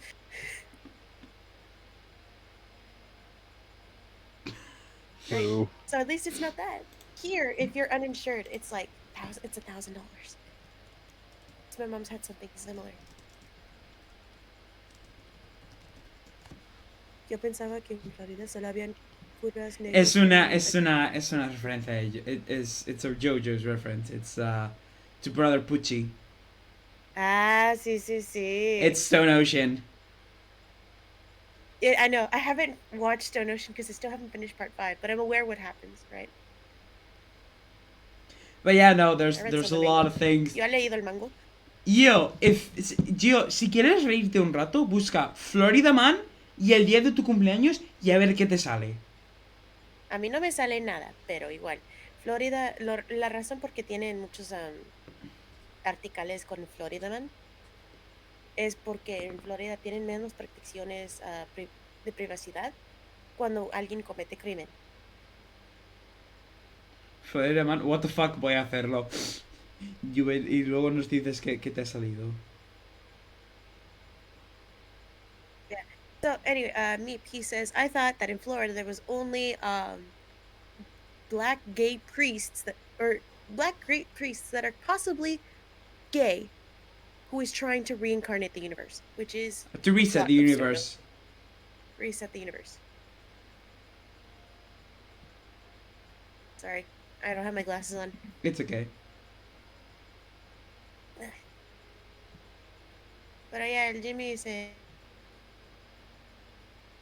fregó el diente, pero por lo menos no vive en Estados Unidos. Yeah, the thing is, my parents are going to, pay the bill for it, and I feel kind of guilty. So the money that at least that's Alright, the. I'm back. Okay. Me dice que Florida Man es detenido en mi cumpleaños. El mejor regalo de la historia. Hay muchos Florida ¿Pero Man. por qué? ¿Pero por qué Hay le han un- detenido? ¿Pero de qué lo detenieron? ¿Por qué lo detuvieron? ¿Por qué? ¿Qué cosa loca? Eso es lo que quiero preguntarte. Para mí, creo, sí, estoy bien. Él tenía un Floriban que fue detenido por tener una mascota que fue, I don't remember how to say alligator, cocodrilo. Cocodrilo o... Sí, No, cocodrilo. no, crocodiles are different from alligators. Creo que en español lo decimos igual. No, my uber autism will not allow for this to happen. Gator. Caimán, es verdad, No, el because a caimán. caiman is something different. No, in Spanish, alligator is translated to caiman. O también puedes decir So is alligator, caiman pero also alligator no alligator? se oye. See, but then are caiman also alligators then?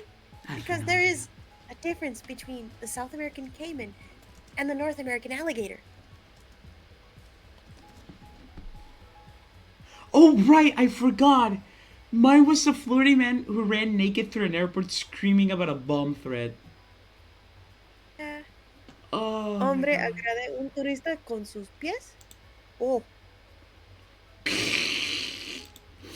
Florida man, mi ídolo. No. Es una de las locuras de Florida. So, basically, Florida man assaults assaults tourist with their feet. assaults man's feet. No, You do. it says that man a un turista con sus pies. El hombre se agrede al turista con los pies. So it's the man's feet, not the tourist's feet, which So would be he's weird. attacking the turret with his feet. Yep. We looked up Gio's Florida man birthday. Anyway, what's next on What's next on the? the list? Fish Bandit. The Fish Bandit! Oh, I'm so excited. The Oh, Fish yeah. Bandit finally Oh. been caught. After that, can we talk about Mina Kunai? Because I'm Oh, curious about that. I just have a bunch of kunai that I got from Anime Expo back in 2012. Like Not actual much into it. kunai, or are they fake? Yeah, Holy they're shit! like made of metal. They're just not sharp. They can't be sharp at Anime Expo for safety reasons. Anyways, Fish Bandit. Fish. As of 3 days ago, January 25th, Free the Fish Bandit cries ring out after teen arrested for taping fish to ATMs, cars, and more. Oh my whatever God. reason. A 17-year-old Utah boy was arrested last month in connection to a bizarre prank found around the Provost area. Officials say the teen, who has not been publicly identified, was responsible for taping fish to various surfaces between August and November 2023 and documented the stunts on an anonymous Instagram page, FishBandit84. Fish_bandit84. Live, laugh, tape fish on ATMs. The account bio reads, no fish were harmed in the process. The Oh, Fish so they were Bandit plastic is fish. using duct tape to secure fish, some dead and others alive, casting doubt on the no fish were harmed claim, to various ATMs, restroom doors, and even a police cruiser. As shown on Instagram, some of the pranks were reportedly executed outside Utah and the United States, including cities like Phoenix, Guatemala City, Guatemala, Frankfurt, Germany, and Tokyo, Japan. They fucking did this in my city? He managed to fix some of the planet Earth's slipperiest creatures to plastic screens and other unaccommodating surfaces. How he managed to do it remains to be seen. Why he chose to put cigarettes in some of their mouths is another layer to the mystery. We don't do catch and release, the suspect captioned on September 1st, 2023, which showed up a bleeding carp taped to a cash machine. Disclaimer, it's called a bleeding carp. It was not bleeding. It's unclear if there was a political statement behind the stunts or if the teen was simply trying to get a few laughs. Regardless, authorities launched a criminal investigation late last year after the cleanup began costing companies money.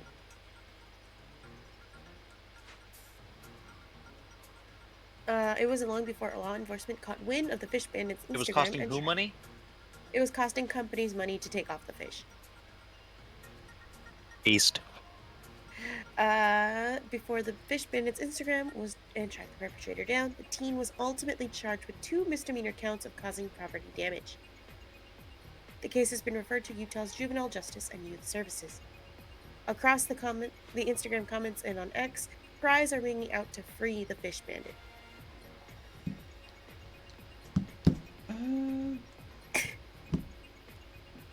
Ahora en Pues ya español. contestabas off stream que tardaste un rato porque la Arres- partida espero con el humor que te dieron diseño de que tienen el iPad para ti. ¿Cómo? No hace falta. A ver, guay, pero no hace falta que lo hagas. Son diseños que me ayudó a hacer un amigo.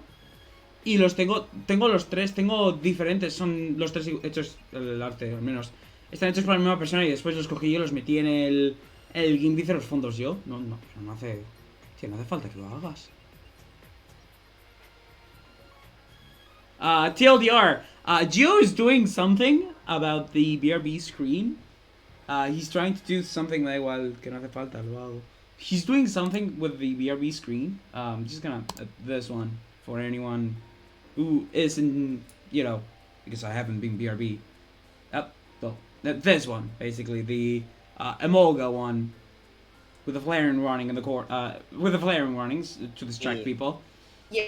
And he's doing something about that, something with that on his iPad, which is fucking wild. Me da igual, you know, as lo hago. Oh. So he's Alright. basically designing a new waiting screen. I guess, which is weird for me because while I'm very grateful, it would kind of break the synergy with the other two because they're same art style. Yeah. Alright. So, para hacerlo en español un ratito, un joven en el estado americano de Utah. Utah fue arrestado por poner pescado en las máquinas de dinero, de bancos y de compañías. Así. I don't know how to explain it. Básicamente, un chaval en ciudades de Utah ha empezado a pillar peces, coger cinta aislante y pegarlos en las máquinas del dinero, en coches. Y se llamaba... No simplemente en carro. Fueron ¿No habías hecho en coches? en un carro de policía. El coche de policía. ¿Qué cosas? Él no lo puso en carros privadas, solo desde la policía. En coches de la policía, en máquinas de las cajas, en los cajeros automáticos. ¿En dónde era? ¿Facebook? Él lo puso sobre Instagram. Instagram. ¿Se podría decir que eso sí que es la caña? Vete a ver si estoy arriba. Yo, menudo chiste más malo. Pero mira, uno de estos días nos vamos a poner cuenta de qué está pasando en otros países que está tan ridículo. MIP tiene bastante ahorita, que es de Rusia, pero también es por la guerra. Y como es tan, no es mucho, lo vamos a poner. Sí. Vamos a enfocar en We've eso. been going, now that I realize, we've been going for 3 fucking hours. Yeah, we had to fight the things, and we're almost through it. We've got 3 more things. We've got the French, we've got Power World, and we got Russia. I want to do Power World last because I've been... Oh boy! Have there been a lot of things I want to talk about that game. Let's do we do Power World, we do Russia, and then we end with the French. Okay, then we can start with Power World now. So, Fine. anyone who is in the gaming world lately has probably heard about Power World, which is a monster catching survival video game. Just to put it as a very how do you say it? White blanket? No. That's a very general term. It's Pichu? Yeah, that's Bolt. Say hi, Bolt. Get out of your box. Gio was Alright, not. fine, here I am, hello, hi. Now I'm Yeah. going back to the Was box hiding. to keep looking again for the ideas. So, just as a general thing, this game has been going since. I'm gonna be rambling here for a while. Me bye. I'm gonna be rambling for a while here, considering I've been following this game for a good year and a half, maybe 2 years now, since I saw the first trailer. When I saw the first trailer, typical trailers like fantasy and all that stuff, and shock value of suddenly guns. And I was like, what the fuck is this game? This is just a knockoff cash grab Pokemon game. And even if it is, I'm still gonna buy it because I want to form my own opinion on it. I did buy it, thanks to Twitch And money. thus the Pokemon Gun memes began. And thus, Pokemon Gun began. Well, no, actually, Pokemon Gun memes began before that because of Sword and Shield. The Pokemon Gun memes return. Yeah, they returned with form and they returned strong. And so the game devs, Jesus, the name is just escaping my tongue right now. It's something deck. Hold on, Power World, Dev, Team.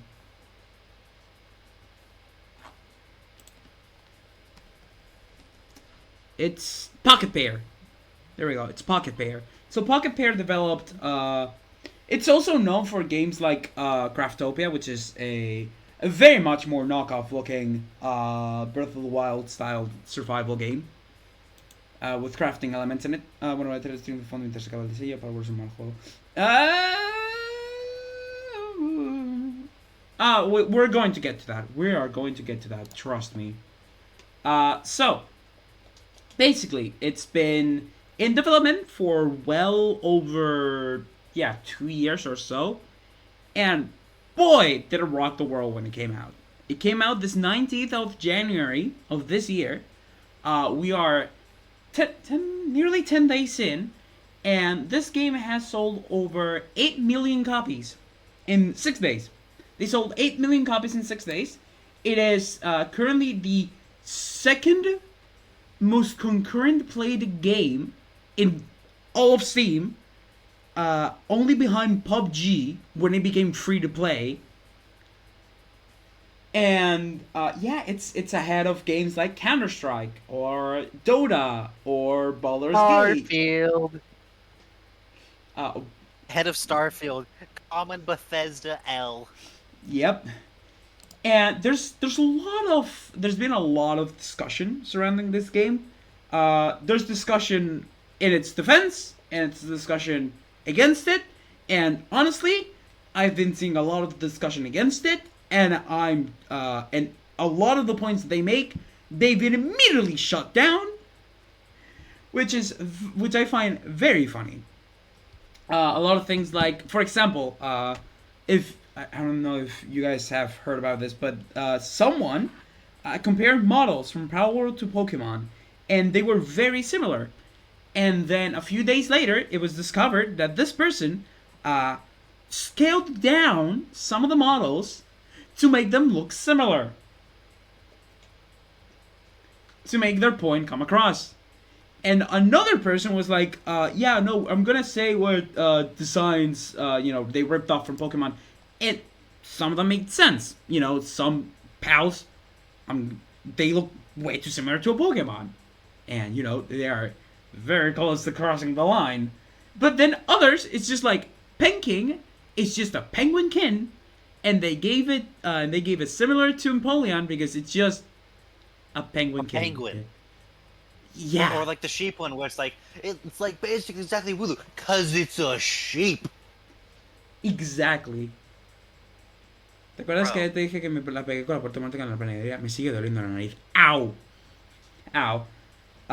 But yeah, it's been a wild ride.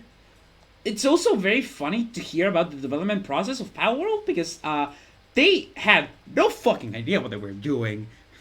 And they were just trying to figure out what the fuck to do. Which I find really funny. there's also the discussion about AI and how the main CEO of Pocket Pair seems to, talk about a lot about AI.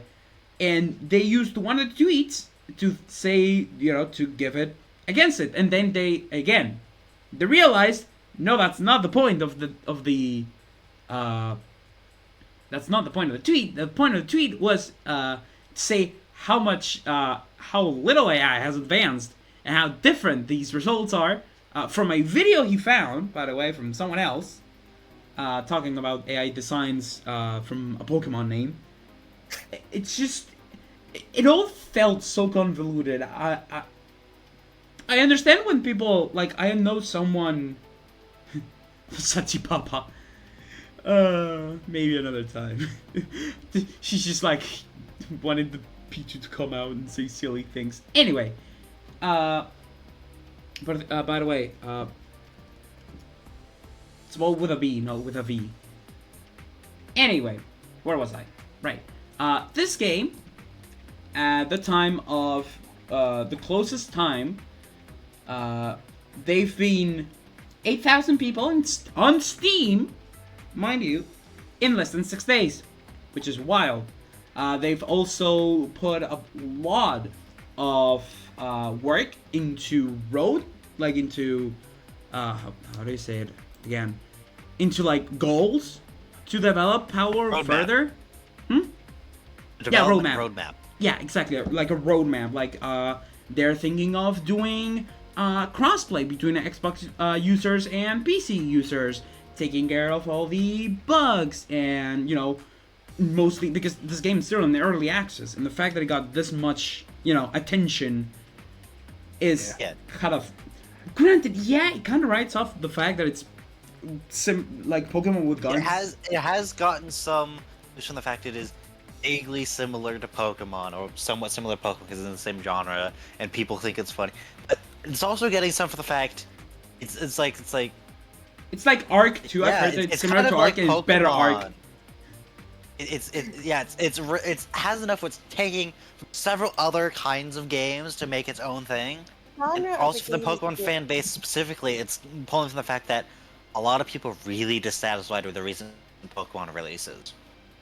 Then the other thing that I've seen a lot of is people chest thumping in defense of Nintendo. Like, which doesn't. Why? Nintendo doesn't need your defense on Twitter. Did we read the Nintendo? Nintendo put out a statement and basically boiled. From my reading of it, what it basically boiled down to is, yes, we know. Stop pinging us about this. If we were going to sue them, we would have done it already. Exactly. I know. Like, especially since, like, both companies, I'm pretty sure, are Japanese. Yes. Our World's been in development for years.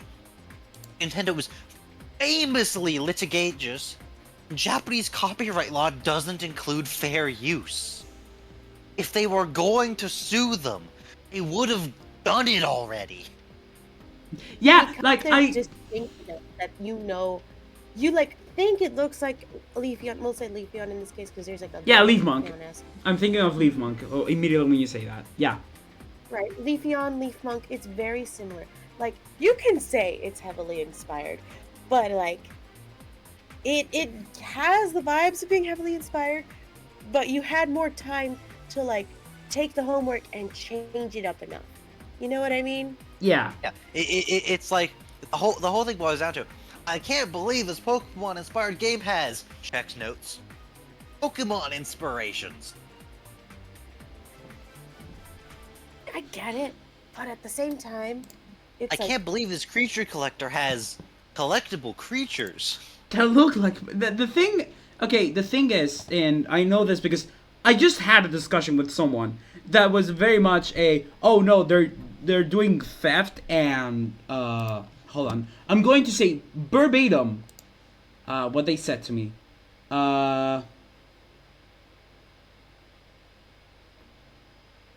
Yeah, okay. Like the Pokemon Company's former chief legal officer has also admitted he's surprised the game got this far. I think even the developers were surprised that it got this far. Let's be honest. Yeah. We have received many inquiries regarding another company's game released January 2024. We have not granted any permissions for the use of Pokemon intellectual property or assets in that game. We intend to investigate and take appropriate measures to address any acts that infringe on intellectual property rights related to the Pokemon. We will continue to cherish and nurture each and every Pokemon and its world and work to bring the world together through Pokemon in the future. So basically, they did sue that one guy who made a Pokemon mod for Pal World. Yes. Which, fair, especially if it was allegedly. The rumor was going around that it was a Patreon exclusive mod. You had to pay to his Patreon to get access to that mod, allegedly. Somebody was going around saying this is fake and it's just misinformation. However, you can't really take Pokemon in a game like that. You know what I mean? Yeah. That's just making Pokemon with the extra steps. I feel like it's very I'm pretty different sure it was from- basically just an asset. Yeah, it's very different from like Pixelmon too, because Pixelmon, as far as I know, has not been hit by Nintendo because you can still access it. The other thing is actually something I commented on previously, not on the stream, but when talking about it, is I see it as part of Power World's success is related to the success of Pixelmon, of the open world exploring base building aspect of it. Pixelmon gets from Minecraft and Power World just has. I'm sure you remember how popular the secret base mechanic is from Gen 3 and the Gen 3 remakes. Decently. That's the most bare bones system imaginable, but in Pixelmon or Power World, you can actually properly build a base. Oh, the modeler for Pal World says the modeler scaled the models, but they did not alter them. So they did use Pokemon models in the creation of each Pal.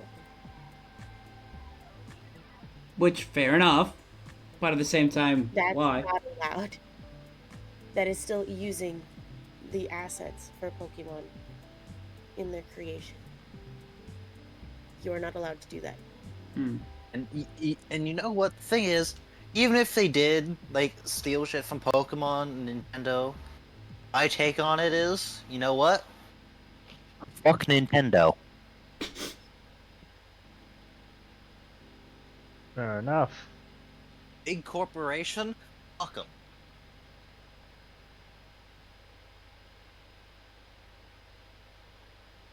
They have done nothing innovative with their intellectual property really at all. Something I find at funny. At the end of the day, Scarlet and Violet is more or less the same game as Red and Blue. Got better graphics, got some new mechanics. But it's still, to a large extent, it is you go in world, pick your dog, go defeat 8 gyms, defeat the Mafia, and go become the best that ever was. And complete the list of collecting everything. I'm not trying to be like a fanboy or anything. Is fine because that's the franchise. Yeah, that's But kind of I the think point of the franchise. I'm not complaining about them keeping the same basic core gameplay loop. And there In fact, are to a significant changes. extent, there isn't very much other than the core gameplay loop in a lot of Pokemon games. There are some stuff that they've added over the years, like the contests. I wish we had a contest exclusive game. I love the contests. They were fun. Sometimes they'll bring occasional fun gimmick that'll show up in 1 or 2 games. Contests were in a couple games. Now they've got the one regional gimmick that comes up once and then won't come up again. I wish we had a gimmick and stayed there. Yeah, like 1 or 2 gimmicks that you work on it, make Mega Evolution a wider available thing, and each generation add new Megas. Or maybe you have Megas, Z moves, and then go back to Megas, but also keep the Z moves around as an interesting thing. Or I don't know. It's something that swipes the battle mechanic. That's great, but you don't need a new one every time. Especially in Gen 8, where it's just Big. I'm like, The thing okay, that you just I feel like think bugs me you the most must. is that Griswold from Pal World reminds me a lot of like an Electabuzz mixed with Totoro. Yeah, I can see that. I'm like, what the fuck kind of It's Totoro is that? it's like Anyway, how do basically the thing my main take from Power World is, if nothing else, we cross our fingers. This lights a fire under Nintendo's ass. Make the next Pokemon game truly something impressive. Something I find really funny is how everyone talks about Nintendo when talking about Pokemon, when theoretically speaking, we should be talking about Game Freak. Well, Yeah, the Nintendo fact, owns a part of Pokemon, but you know they're not the company that makes. If Nintendo was like more on charge with making Pokemon games, I'm sure we would have better games. You've seen fucking Tears of the Kingdom when back in the day. Jesus, back in the day. This was 5 years ago. But Odyssey, Breath of the Wild, Metroid Dread. The problem isn't Nintendo. The problem is the Pokemon Company and Game Freak. Because they're just rushing the games when they shouldn't. Take more time so that's to develop basically the point. information. Is whoever's corporate overlords in charge at the developer studio, whoever's the corporate overlords in charge who keep forcing them to push out slop, light a fire under their ass to actually make something truly impressive. Yeah. Like Legends Arceus was incredibly popular and it deviated from the formula.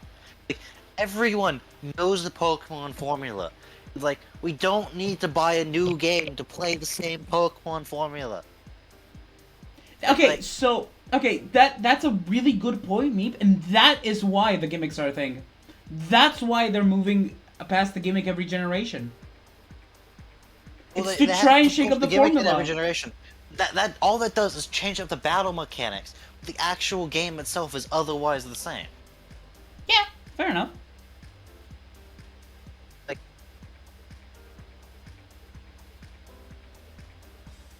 and I mean, ultimately, what the current one is, the Terra whatever, is basically just Mega Evolution with extra steps for everyone. No. No. That was Gigantamax. And Dynamaxing was more similar to Mega Evolution than Terrestrialization. Trust me, I've played way too much. I've played way too much Scarlet and Violet. I know what I'm talking about. So the thing with Terrestrialization is basically a type change for every Pokemon. You can change your typing Pokemon into one of the 18 types, and a special one that was added in the DLC that people don't really care about, which is the Teletero type. And the thing with Terrestrialization, apart, funny news tab, is the implications regarding the type matchups and the defensive utility of Terrestrialization. The thing with Mega Evolution... Ice types don't have to suck anymore, because I don't have to be Ice type. Not just that, they also added a bunch of really good Ice types in Gen 9, but that's besides the point. But yeah, it's like a lot of Pokemon that have... I'm gonna give an example because I use this Pokemon in one of my more so competitive teams. Have you guys heard of Komo-o? Yeah. Okay, Komo-o is the pseudo-legendary Pokemon of Gen 7. It's a Dragon Fighting type Pokemon. Really cool moves. It has a couple of really cool moves in its toolset. But until Gen 9, it was not used because it has a crippling 4 times weakness to Fairy. Which, after it was introduced in Gen 6, it's one of the more common types utilized in competitive because it's really fucking stupid and really overpowered. And now that it has Terrestrialization, you can terrestrialize this Komo-o to resist Fairy moves. You can change it from a quad weakness to a half resistance. So you can change it to a Steel type Pokemon. A Steel type Komo-o.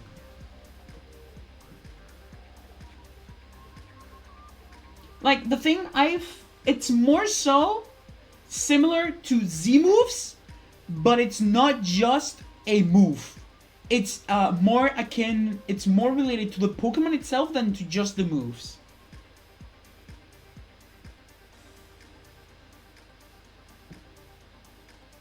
If you can see where I'm going. Sorry.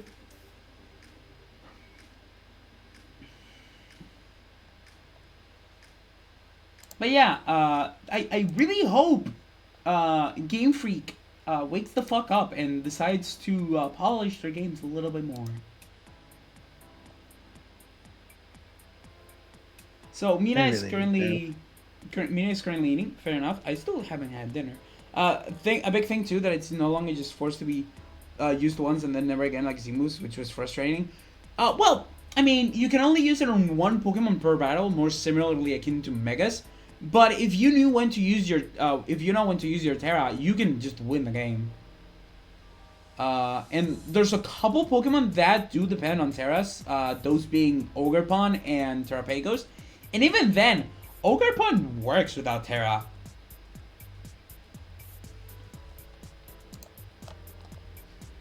But yeah, let's move on from talking about gimmicks, because we all know how much we love Pokemon gimmicks. No, we don't. At least I personally, except Terrestrialization, I dislike all the battle gimmicks they've introduced. Megas with a passion. But yeah, when you're back, maybe for next week, I don't know.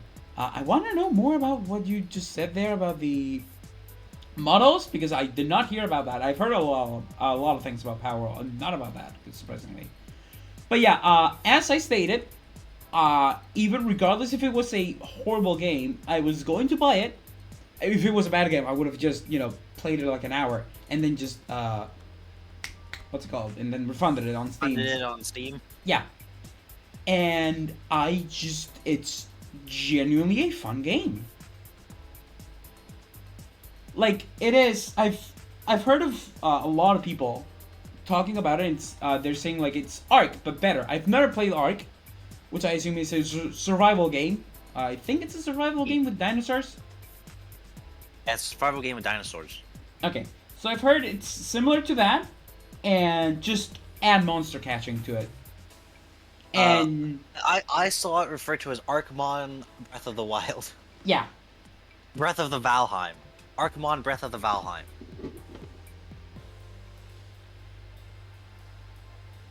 Yeah, I've also heard about it like that. But yeah, it's just been generally like I've seen. It looks like Fortnite. I mean, yeah, I can see that. It doesn't. I mean, it looks decent. I'm going to say it. I've played the game, and there are some times where the game just looks really fucking good, and other times where it just looks like. Yeah, unfortunately, yeah. GameCube graphics, baby. Movie looking graphics. God, I wish it wasn't the case, because I love playing Scarlet and Violet. They're like some of my favorite mainline Pokemon games. I'm saying this, fucking loving Platinum with a passion. It's the reason why I'm playing it on stream. But regardless, Archie Gay referred to it as his favorite PS2 game. Scarlet and Violet? Damn. Yeah. Damn. But yeah, okay. It's just what I see a lot of things for people going against it. They're all just like, at least from what I've seen. I'm not going to, I've stepped in my role. I like the game. I think there's things that that they shouldn't be like that, and some that they're kind of stepping the line, and kind of dangerous game going there.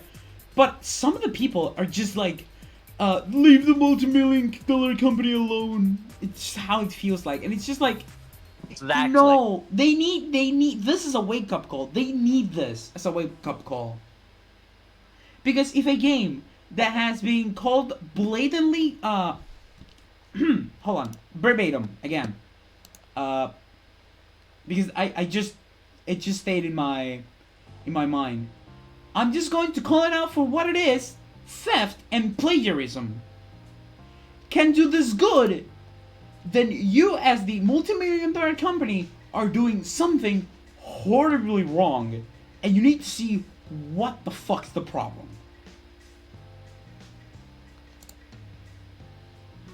Like, it's a problem. Like, yeah,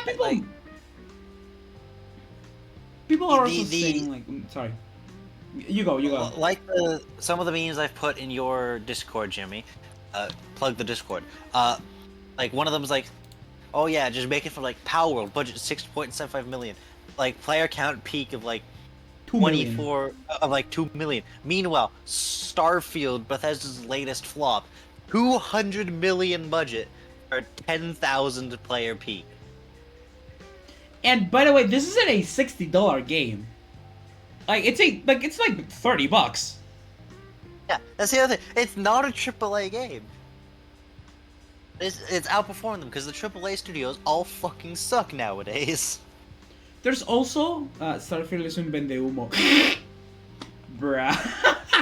So basically, what Gio just said doesn't just work. Yeah, no, he's literally just calling a smoke seller. They're just selling smoke, like smokes and. It's all bark and no bite. It's what's the it's a snake oil salesman. Yeah, basically. My biggest worry is that the devs have made games using AI. So, okay, so another thing, I wanted to go into that. I wanted straight to go into that, because I've also heard that, and I've gotten a little deeper into that. The thing with these games from Pocket Pair, from what I've been understanding, have, like, completely different dev teams for the games. So, the people that made, I think it's AI Art Imposter, which, yeah, it is a AI game. Well, AI Art Imposter, which is $5, by the way. I'm literally going to Steam right now to look at it. Among Us for Art. Basically, yeah, it's Among Us for Art. So, yeah, it's just basically, yeah, you literally just generate AI images and see who is the one that doesn't make sense. And it's just the imposter art, which I find kind of funny.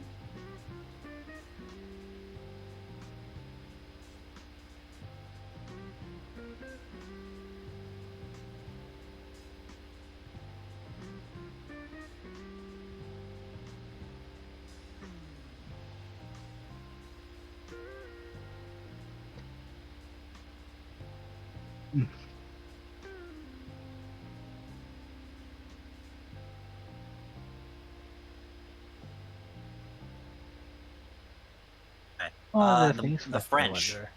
Nah, let's make fun of the French. Yes. Mostly because French. at this point we're kind of out of things to talk about Power World. I'm just gonna say it is a fun game. If you have like $30 lying around, I definitely recommend it. I've been recommending it to friends because it is a lot. It's genuinely a lot of fun. $30, I might actually pick that up. It's actually like it's also funny thing that we talk about Pokemon. It's actually not that buggy. Like I think I've encountered like maybe 1 or 2 bugs, and one of them was because of it's still my in the stupidity. pre-release version anyway, so that True, and it's still the pre-release. Yeah. Well, early access. Bugs are to be expected. Yeah, but like kind of like the whole point of this is like you throw it out to the public because they are much better at being able to find bugs than you are because they have infinitely more man hours than you. Exactly. It's like the joke of like more hours have been spent playing Call of Duty than humanity as a species has existed. That is kind of spooky. That's like the whole thing of if your dev team of 20 people each spends 3 hours bug testing, cool.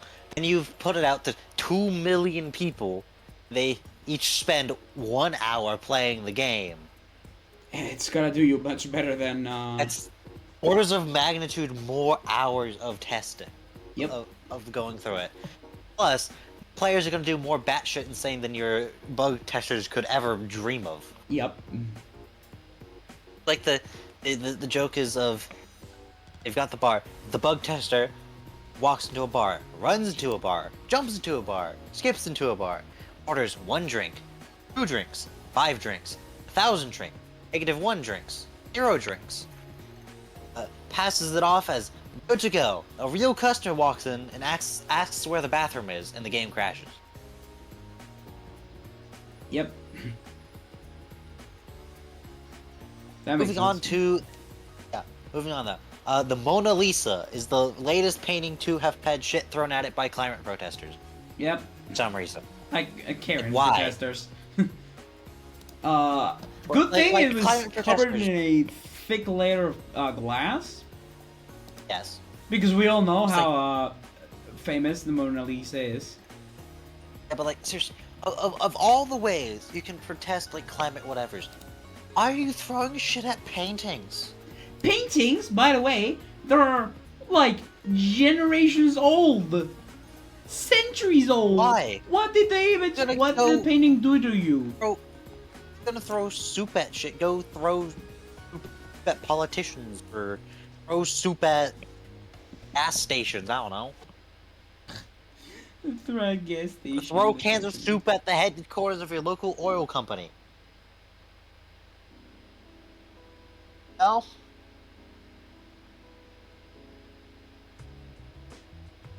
Go do that. Like, it's a fucking pain. All you're doing is making yourself look like an idiot and make people not like you. That's counterproductive. Exactly. They don't throw stuff at politicians is because a misdemeanor charge is much less severe than an assault charge. Yeah, fair enough. But like, throw a can of soup at the building of your local oil company or Just oil throw the lab. soup! Open the can, throw the soup! Yeah, throw the soup at the estate of your local oil magnate or something. I don't know. Throwing it at paintings literally does nothing. All it does is make you look like an idiot. Now, that protective glass that covers the Mona Lisa and other such paintings fails, you are risking of getting another monkey Jesus. And do we really want another monkey Jesus? What is Fuck's a monkey Jesus. You guys don't know about monkey Jesus? No. By our responses, no. So, monkey Jesus is the result of a woman who claimed she was a fantastic restorative art painter, right? There's this whole genre of people who fail to recreate art pieces as they once were. They're very expensive to hire because restorative artists are very specialized in what they do, and they're very masterful because they have to be able to recreate or restore, clean up, whatever it be, paintings to similar enough to what they once looked like the day they were painted. Unfortunately, way too many people see the money and they fuck up the job real bad. Right? It is a whole thing. Monkey Jesus is what happens when you have a woman with too much confidence. Hold on, I'm looking for the picture right now. So this painting was called the Ecce Homo, right? This is what it looked like in its ruined state. And this is what it looks like nowadays. Hold on, I'm getting cold. It is a fresco, which means that it was painted over wet plaster, which is why it survived so long. And it is called Monkey Christ because fucking someone decided to let an 81-year-old trash it. Oh. This fresco was painted in the 1930s by Elias Garcia Martinez, entitled Es Homo, Behold a Man, in the Church of Borja, Spain. This is a Spanish painting, so I'm surprised Jimmy doesn't know about it. The fresco has become known as Behold the Monkey and Monkey Christ because of its new simian features. Jesus' crown of thorns has also been transformed into what resembles an ushanka, with the added vibe of Van Gogh's self-portrait of a bandaged ear, plus an added border to look like a scroll, like an early Microsoft Word feature. This was in 2012. She maintained she had permission from the priest to get her brushes out, but that is disputed by other peoples, including the priest. She has always insisted that it was only because she went on holiday mid-job and the painting wasn't finished, that it does look as it does. Brutally, her granddaughter threw her under the bus, saying she had just painted the tunic. The problem started when she painted on the hell as well. She destroyed the painting.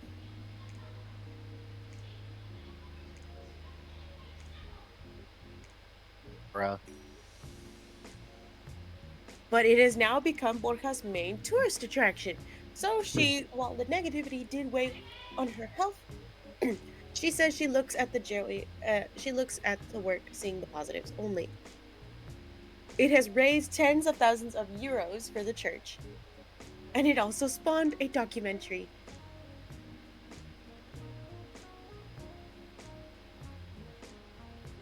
They didn't let me finish, Jimenez later told Spanish daily El País. And we're all grateful for that because it's perfect just as it is.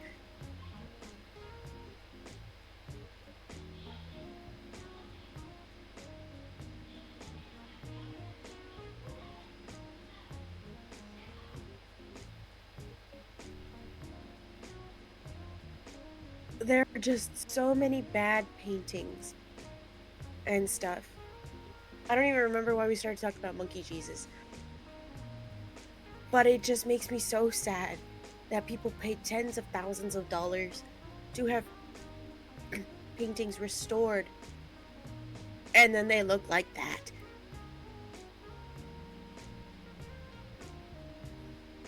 For a moment. For instance, here is another statue from Spain. Here's Again, the before from and Spain. after. Oh! What? How do you mess that up so bad? This is a statue with the Trump. I'm on The Guardian. It says Trump like visage grafted onto the carving in Palencia recalls earlier inept restoration. The Tintin St. George near the fluorescent Virgin and Child, not to mention the less. Seamlessly executed. Is an early 20th century building in the northwestern city of Palencia. What was once the smiling face of a woman next to some livestock has been replaced with a crude countenance that bears a passing resemblance to the incumbent US President Donald Trump, or one of the sand people from Star Wars, It does. or It really something from a does. cheese-induced nightmare, or to be honest, pretty much anything you wish to project onto it. The botched restoration came to light after an artist placed pictures of the offending visage on Facebook on Saturday. The pictures are a bit blurry, but you can see the prank perfectly well, said Antonio Guzman Capel. It looks like the head of a cartoon character.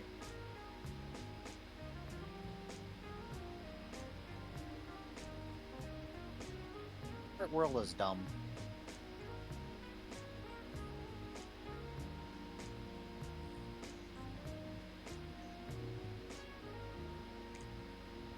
Like, question, why is the Mona Lisa even so, like, famous?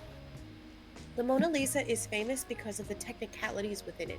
Even to this day, people are still discovering new sketches that are underneath the paint through new ways to like X-ray it, and the technical skill. Because I don't know if you've seen the Mona Lisa up close, like in a photo or anything, but she actually has a veil behind her head.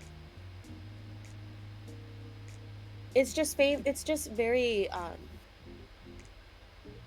it's very fascinating that she has gotten so famous because Mona Lisa was actually never meant to be seen by human eyes. Anyone other than Da Vinci. Da Vinci had this hidden away in his bedroom.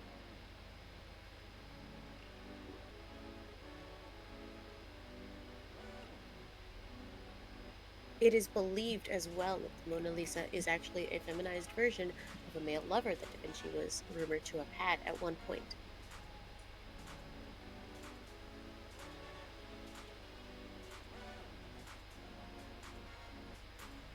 I'm gonna put the image of the Mona Lisa in the server. But one of the reasons she's so famous because of the amount of detail. She has curls in her hair that are lightly bounced off from the sunlight. You can see the mountains as they are behind her, but you can also see the distance. He put a lot of care into making the farthest mountains just barely visible, while the closer mountains have all of this detail on them, which is something that we see a lot in art, and you see it in real life too if you're going in a mountain range. But the amount of like work he put into making sure each ridge was highlighted just the right amount, it's masterful. You can see the bridges behind her, the winding roads. It's all just minute stuff that you wouldn't notice just looking at her. But that attention to detail and the fact that it's such a small painting as well is what makes it so impressive. The Mona Lisa is about the size of like a regular photo you can get at Microsoft. It's not this big grand painting that's for all to see. It's just a sketch, right? And that's what makes her so impressive.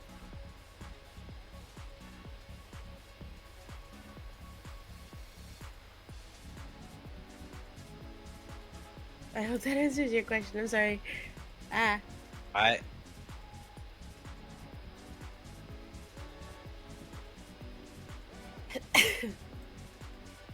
Anyway, to wrap this up, Russia this January. Russia's had a hell of a month. Russia's had a hell of a month, that's for sure. Let's start off. These are in no particular order, I guess. Let's start off with probably the stupidest thing out of the Kremlin proper. He-Man himself, Mr. Vladimir himself, signed a decree stating basically that in the eyes of the Russian government, the sale of Alaska to the United States in the 1800s was illegitimate.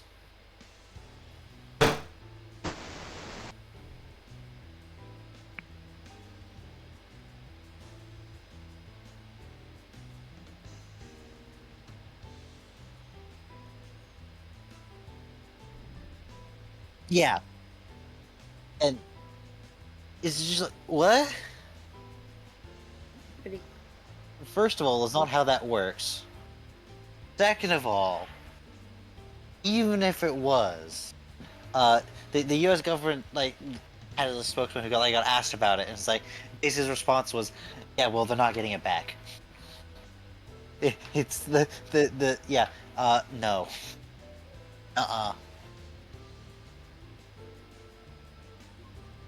not gonna happen.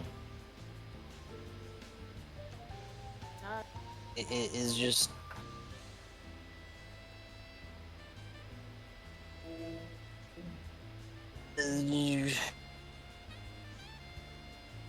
Especially as they've spent 2 years more than in Ukraine, and the only land really they have is the stuff they got in like the first 2 weeks. Yeah, they've advanced in a few couple spots. It was like, yeah, they've gone into a city that's a suburb of one they started with, and advanced 2 kilometers in 2 months at the cost of 200,000 men. Yeah, no, they're not getting Alaska back. That's not how that works. That's just grandstanding, basically. Another thing that occurred is they lost a very expensive AWACS plane, which is the aerial radar planes with a big UFO dish on top. One of them got shot down over the Black Sea. presumably by a Ukrainian Patriot battery. However, Russia's decided it is less embarrassing to claim it was shot down by friendly fire.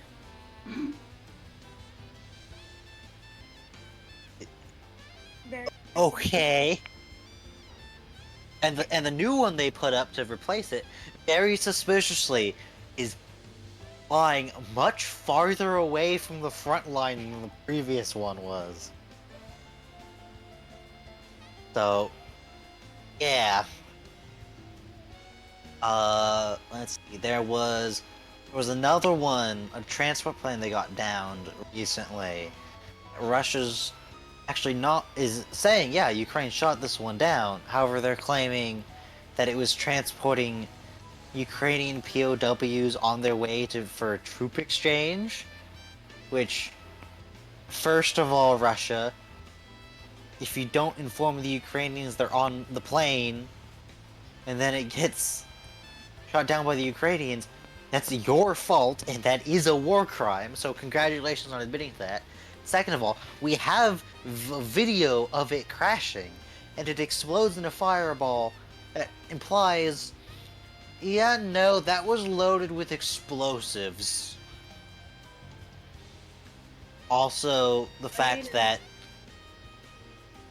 Ukraine's like, alright, if this is the case, let international crash investigators in. And Russia's like, no, we're not even letting our own civilian crash investigators in.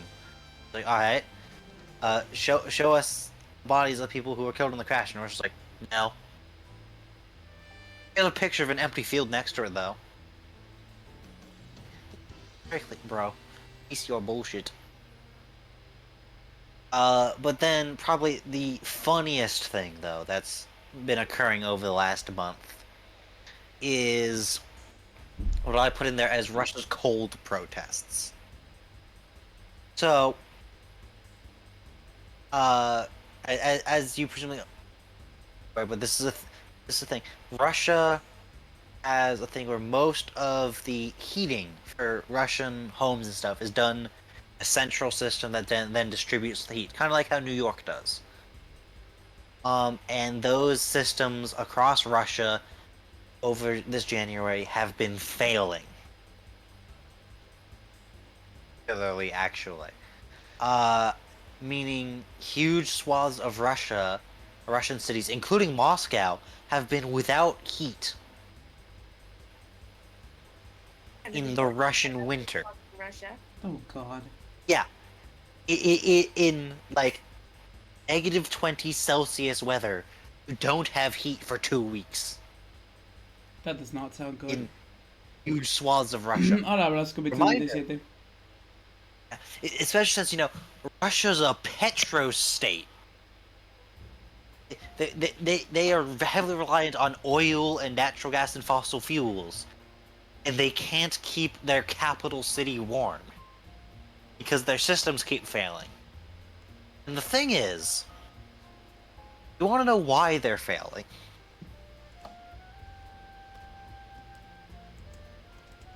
The reason they're all failing is because over the last 2 years, all the people who usually work to fix those things have enlisted in the army. It's like, when one of these pipes bursts and spills boiling steam out into the streets of St. Petersburg, like, alright, call the guy. Alright, so they call up the guy and it's like, no, I need the guy. I need the guy who comes to fix these things. What do you mean he's been promoted to Ukrainian fertilizer? It's just, all the people who repair those systems, they get more money in the army, so they all join the army, and then a lot of them have gone and gotten killed. So the whole system's breaking down all over Russia. Like boiling water running down the street like a river. There's a clip of like someone coming home and opening their front door to their apartment, and like 5 inches of water come gushing out to the street.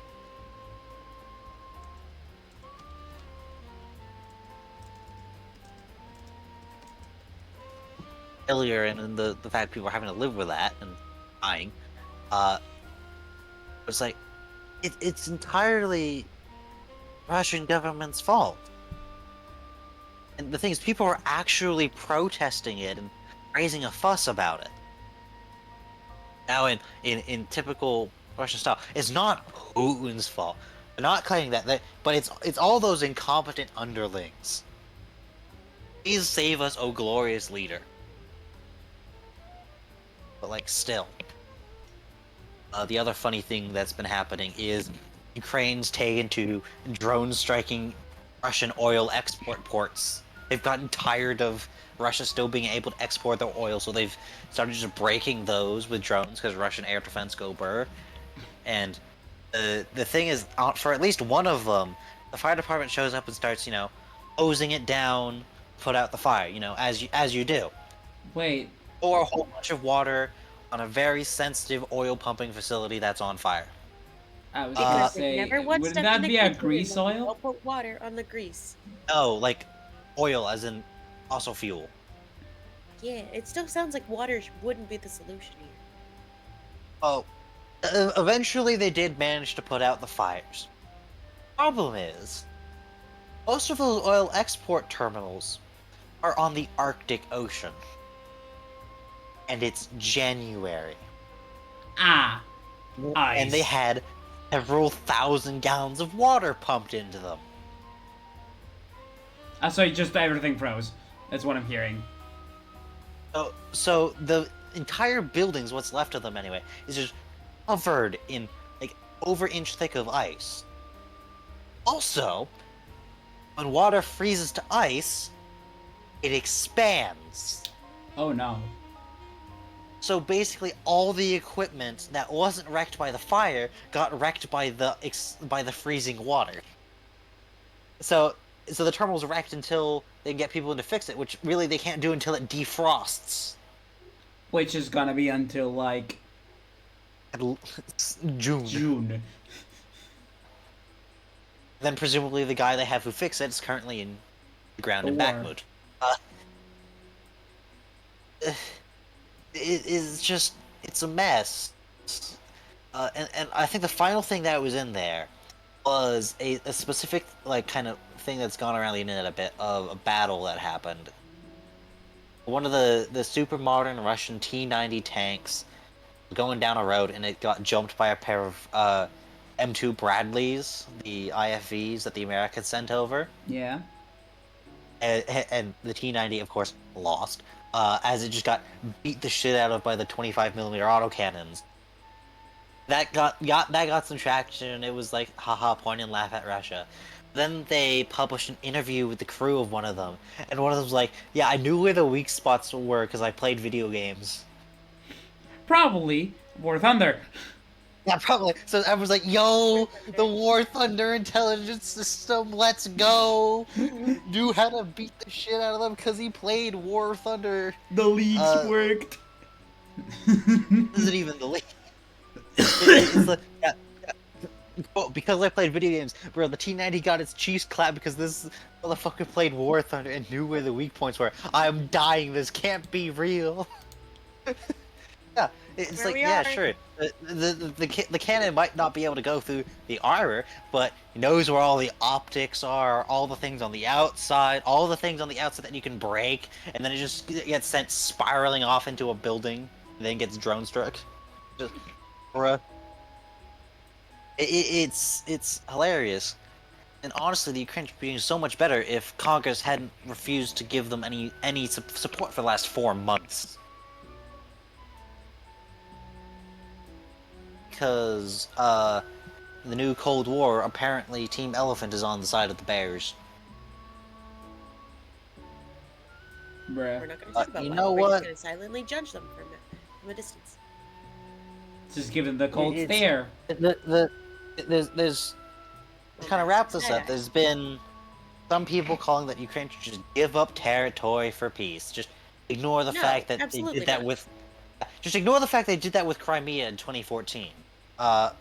Ignore the fact that there's literally a saying give an inch, they'll take a mile. Yep. Yes. And the fact that Russia's used that playbook before. Oh, things didn't go so well. Get peace, kind of keep what they hold on to, and then a few years later, go in again. Which is what had just happened. That's literally, Putin's used that playbook multiple times. That It's just people like, still bruh, do it. no. Yeah, It's like a spoiled it, child. Why don't you just let him play with your DS for a little bit?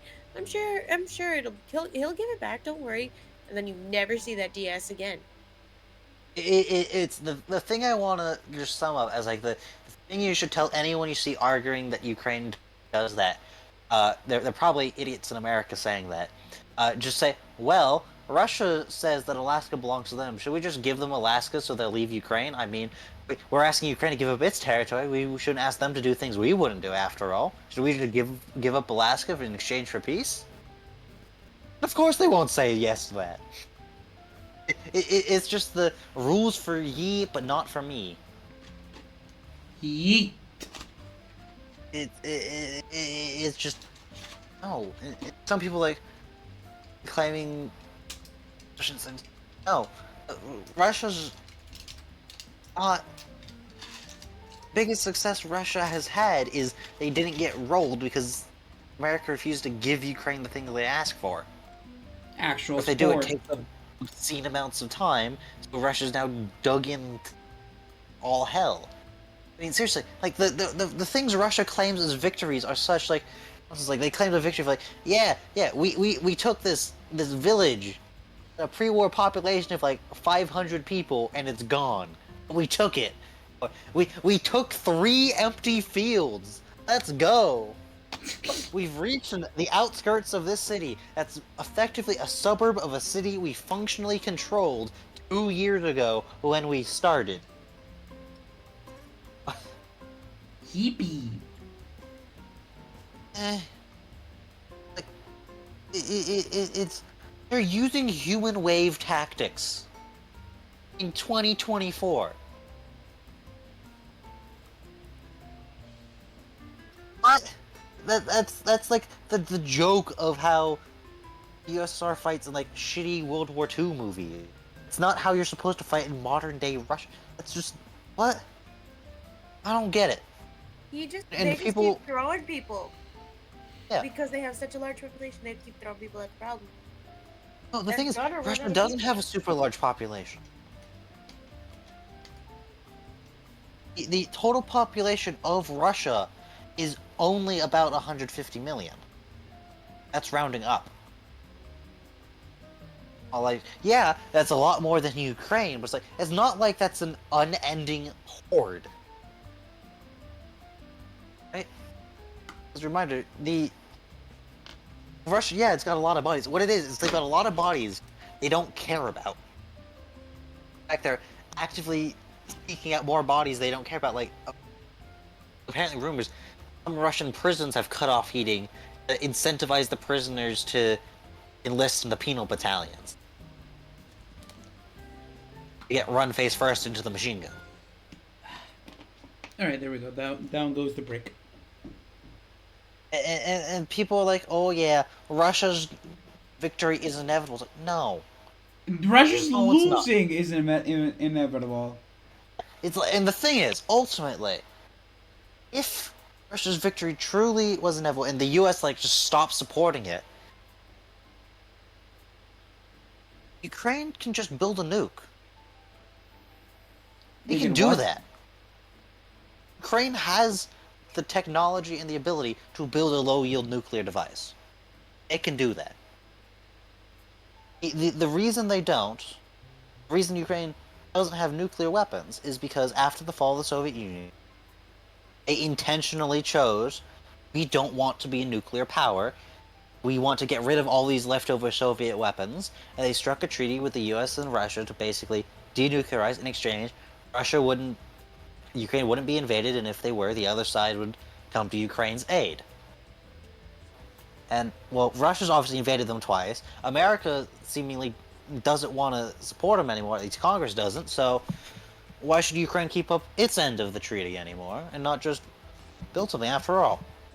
They're actively being invaded, and every nuclear state agrees that if you're actively being invaded, that is a reasonable reason to use a nuke.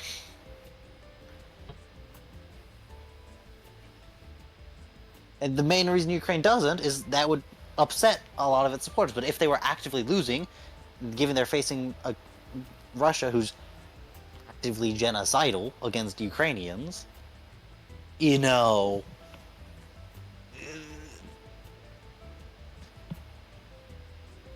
it's the whole thing. It's a whole mess. The thing is, if Ukraine does that and sets them off, Russia will counter do that, and that's NATO's red line. And so NATO will go in, and that's World War III. Yep. It's just people being inherently selfish and authoritarians like authoritarians.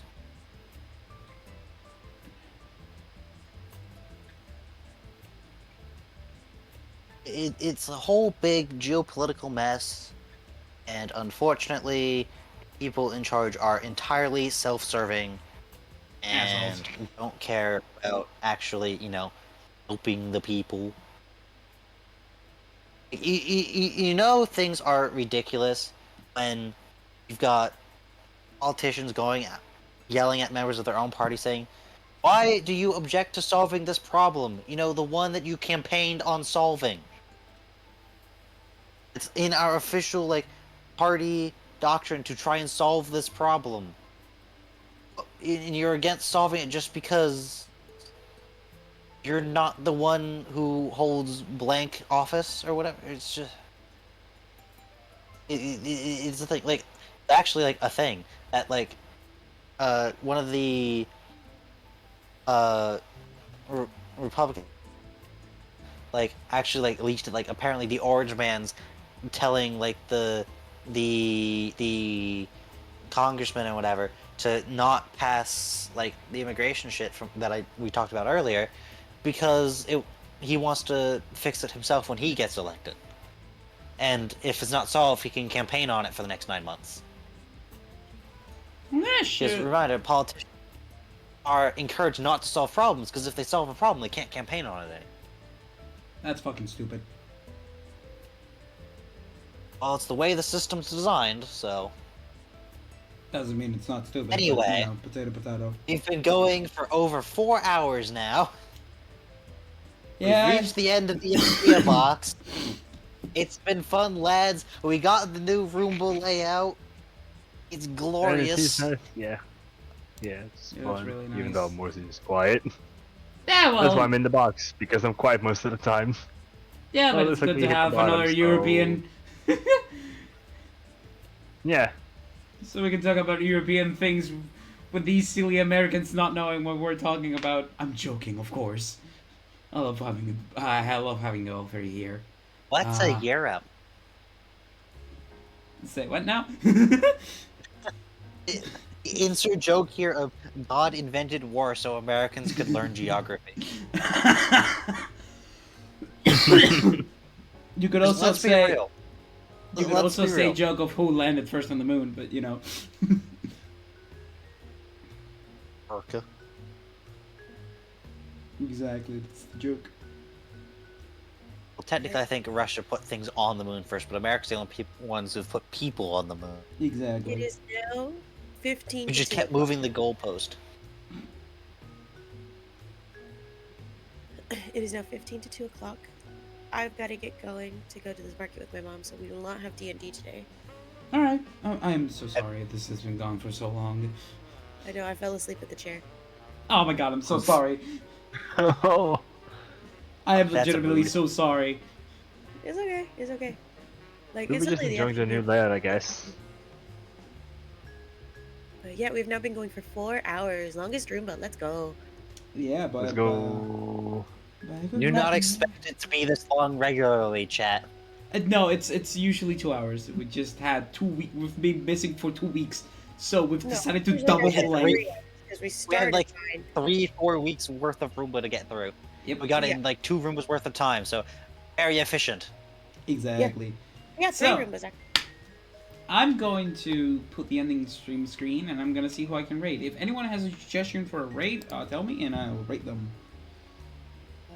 I don't have any online. Need the guide the raid, chat. True, I do have a guide the raid image, channel reading thing.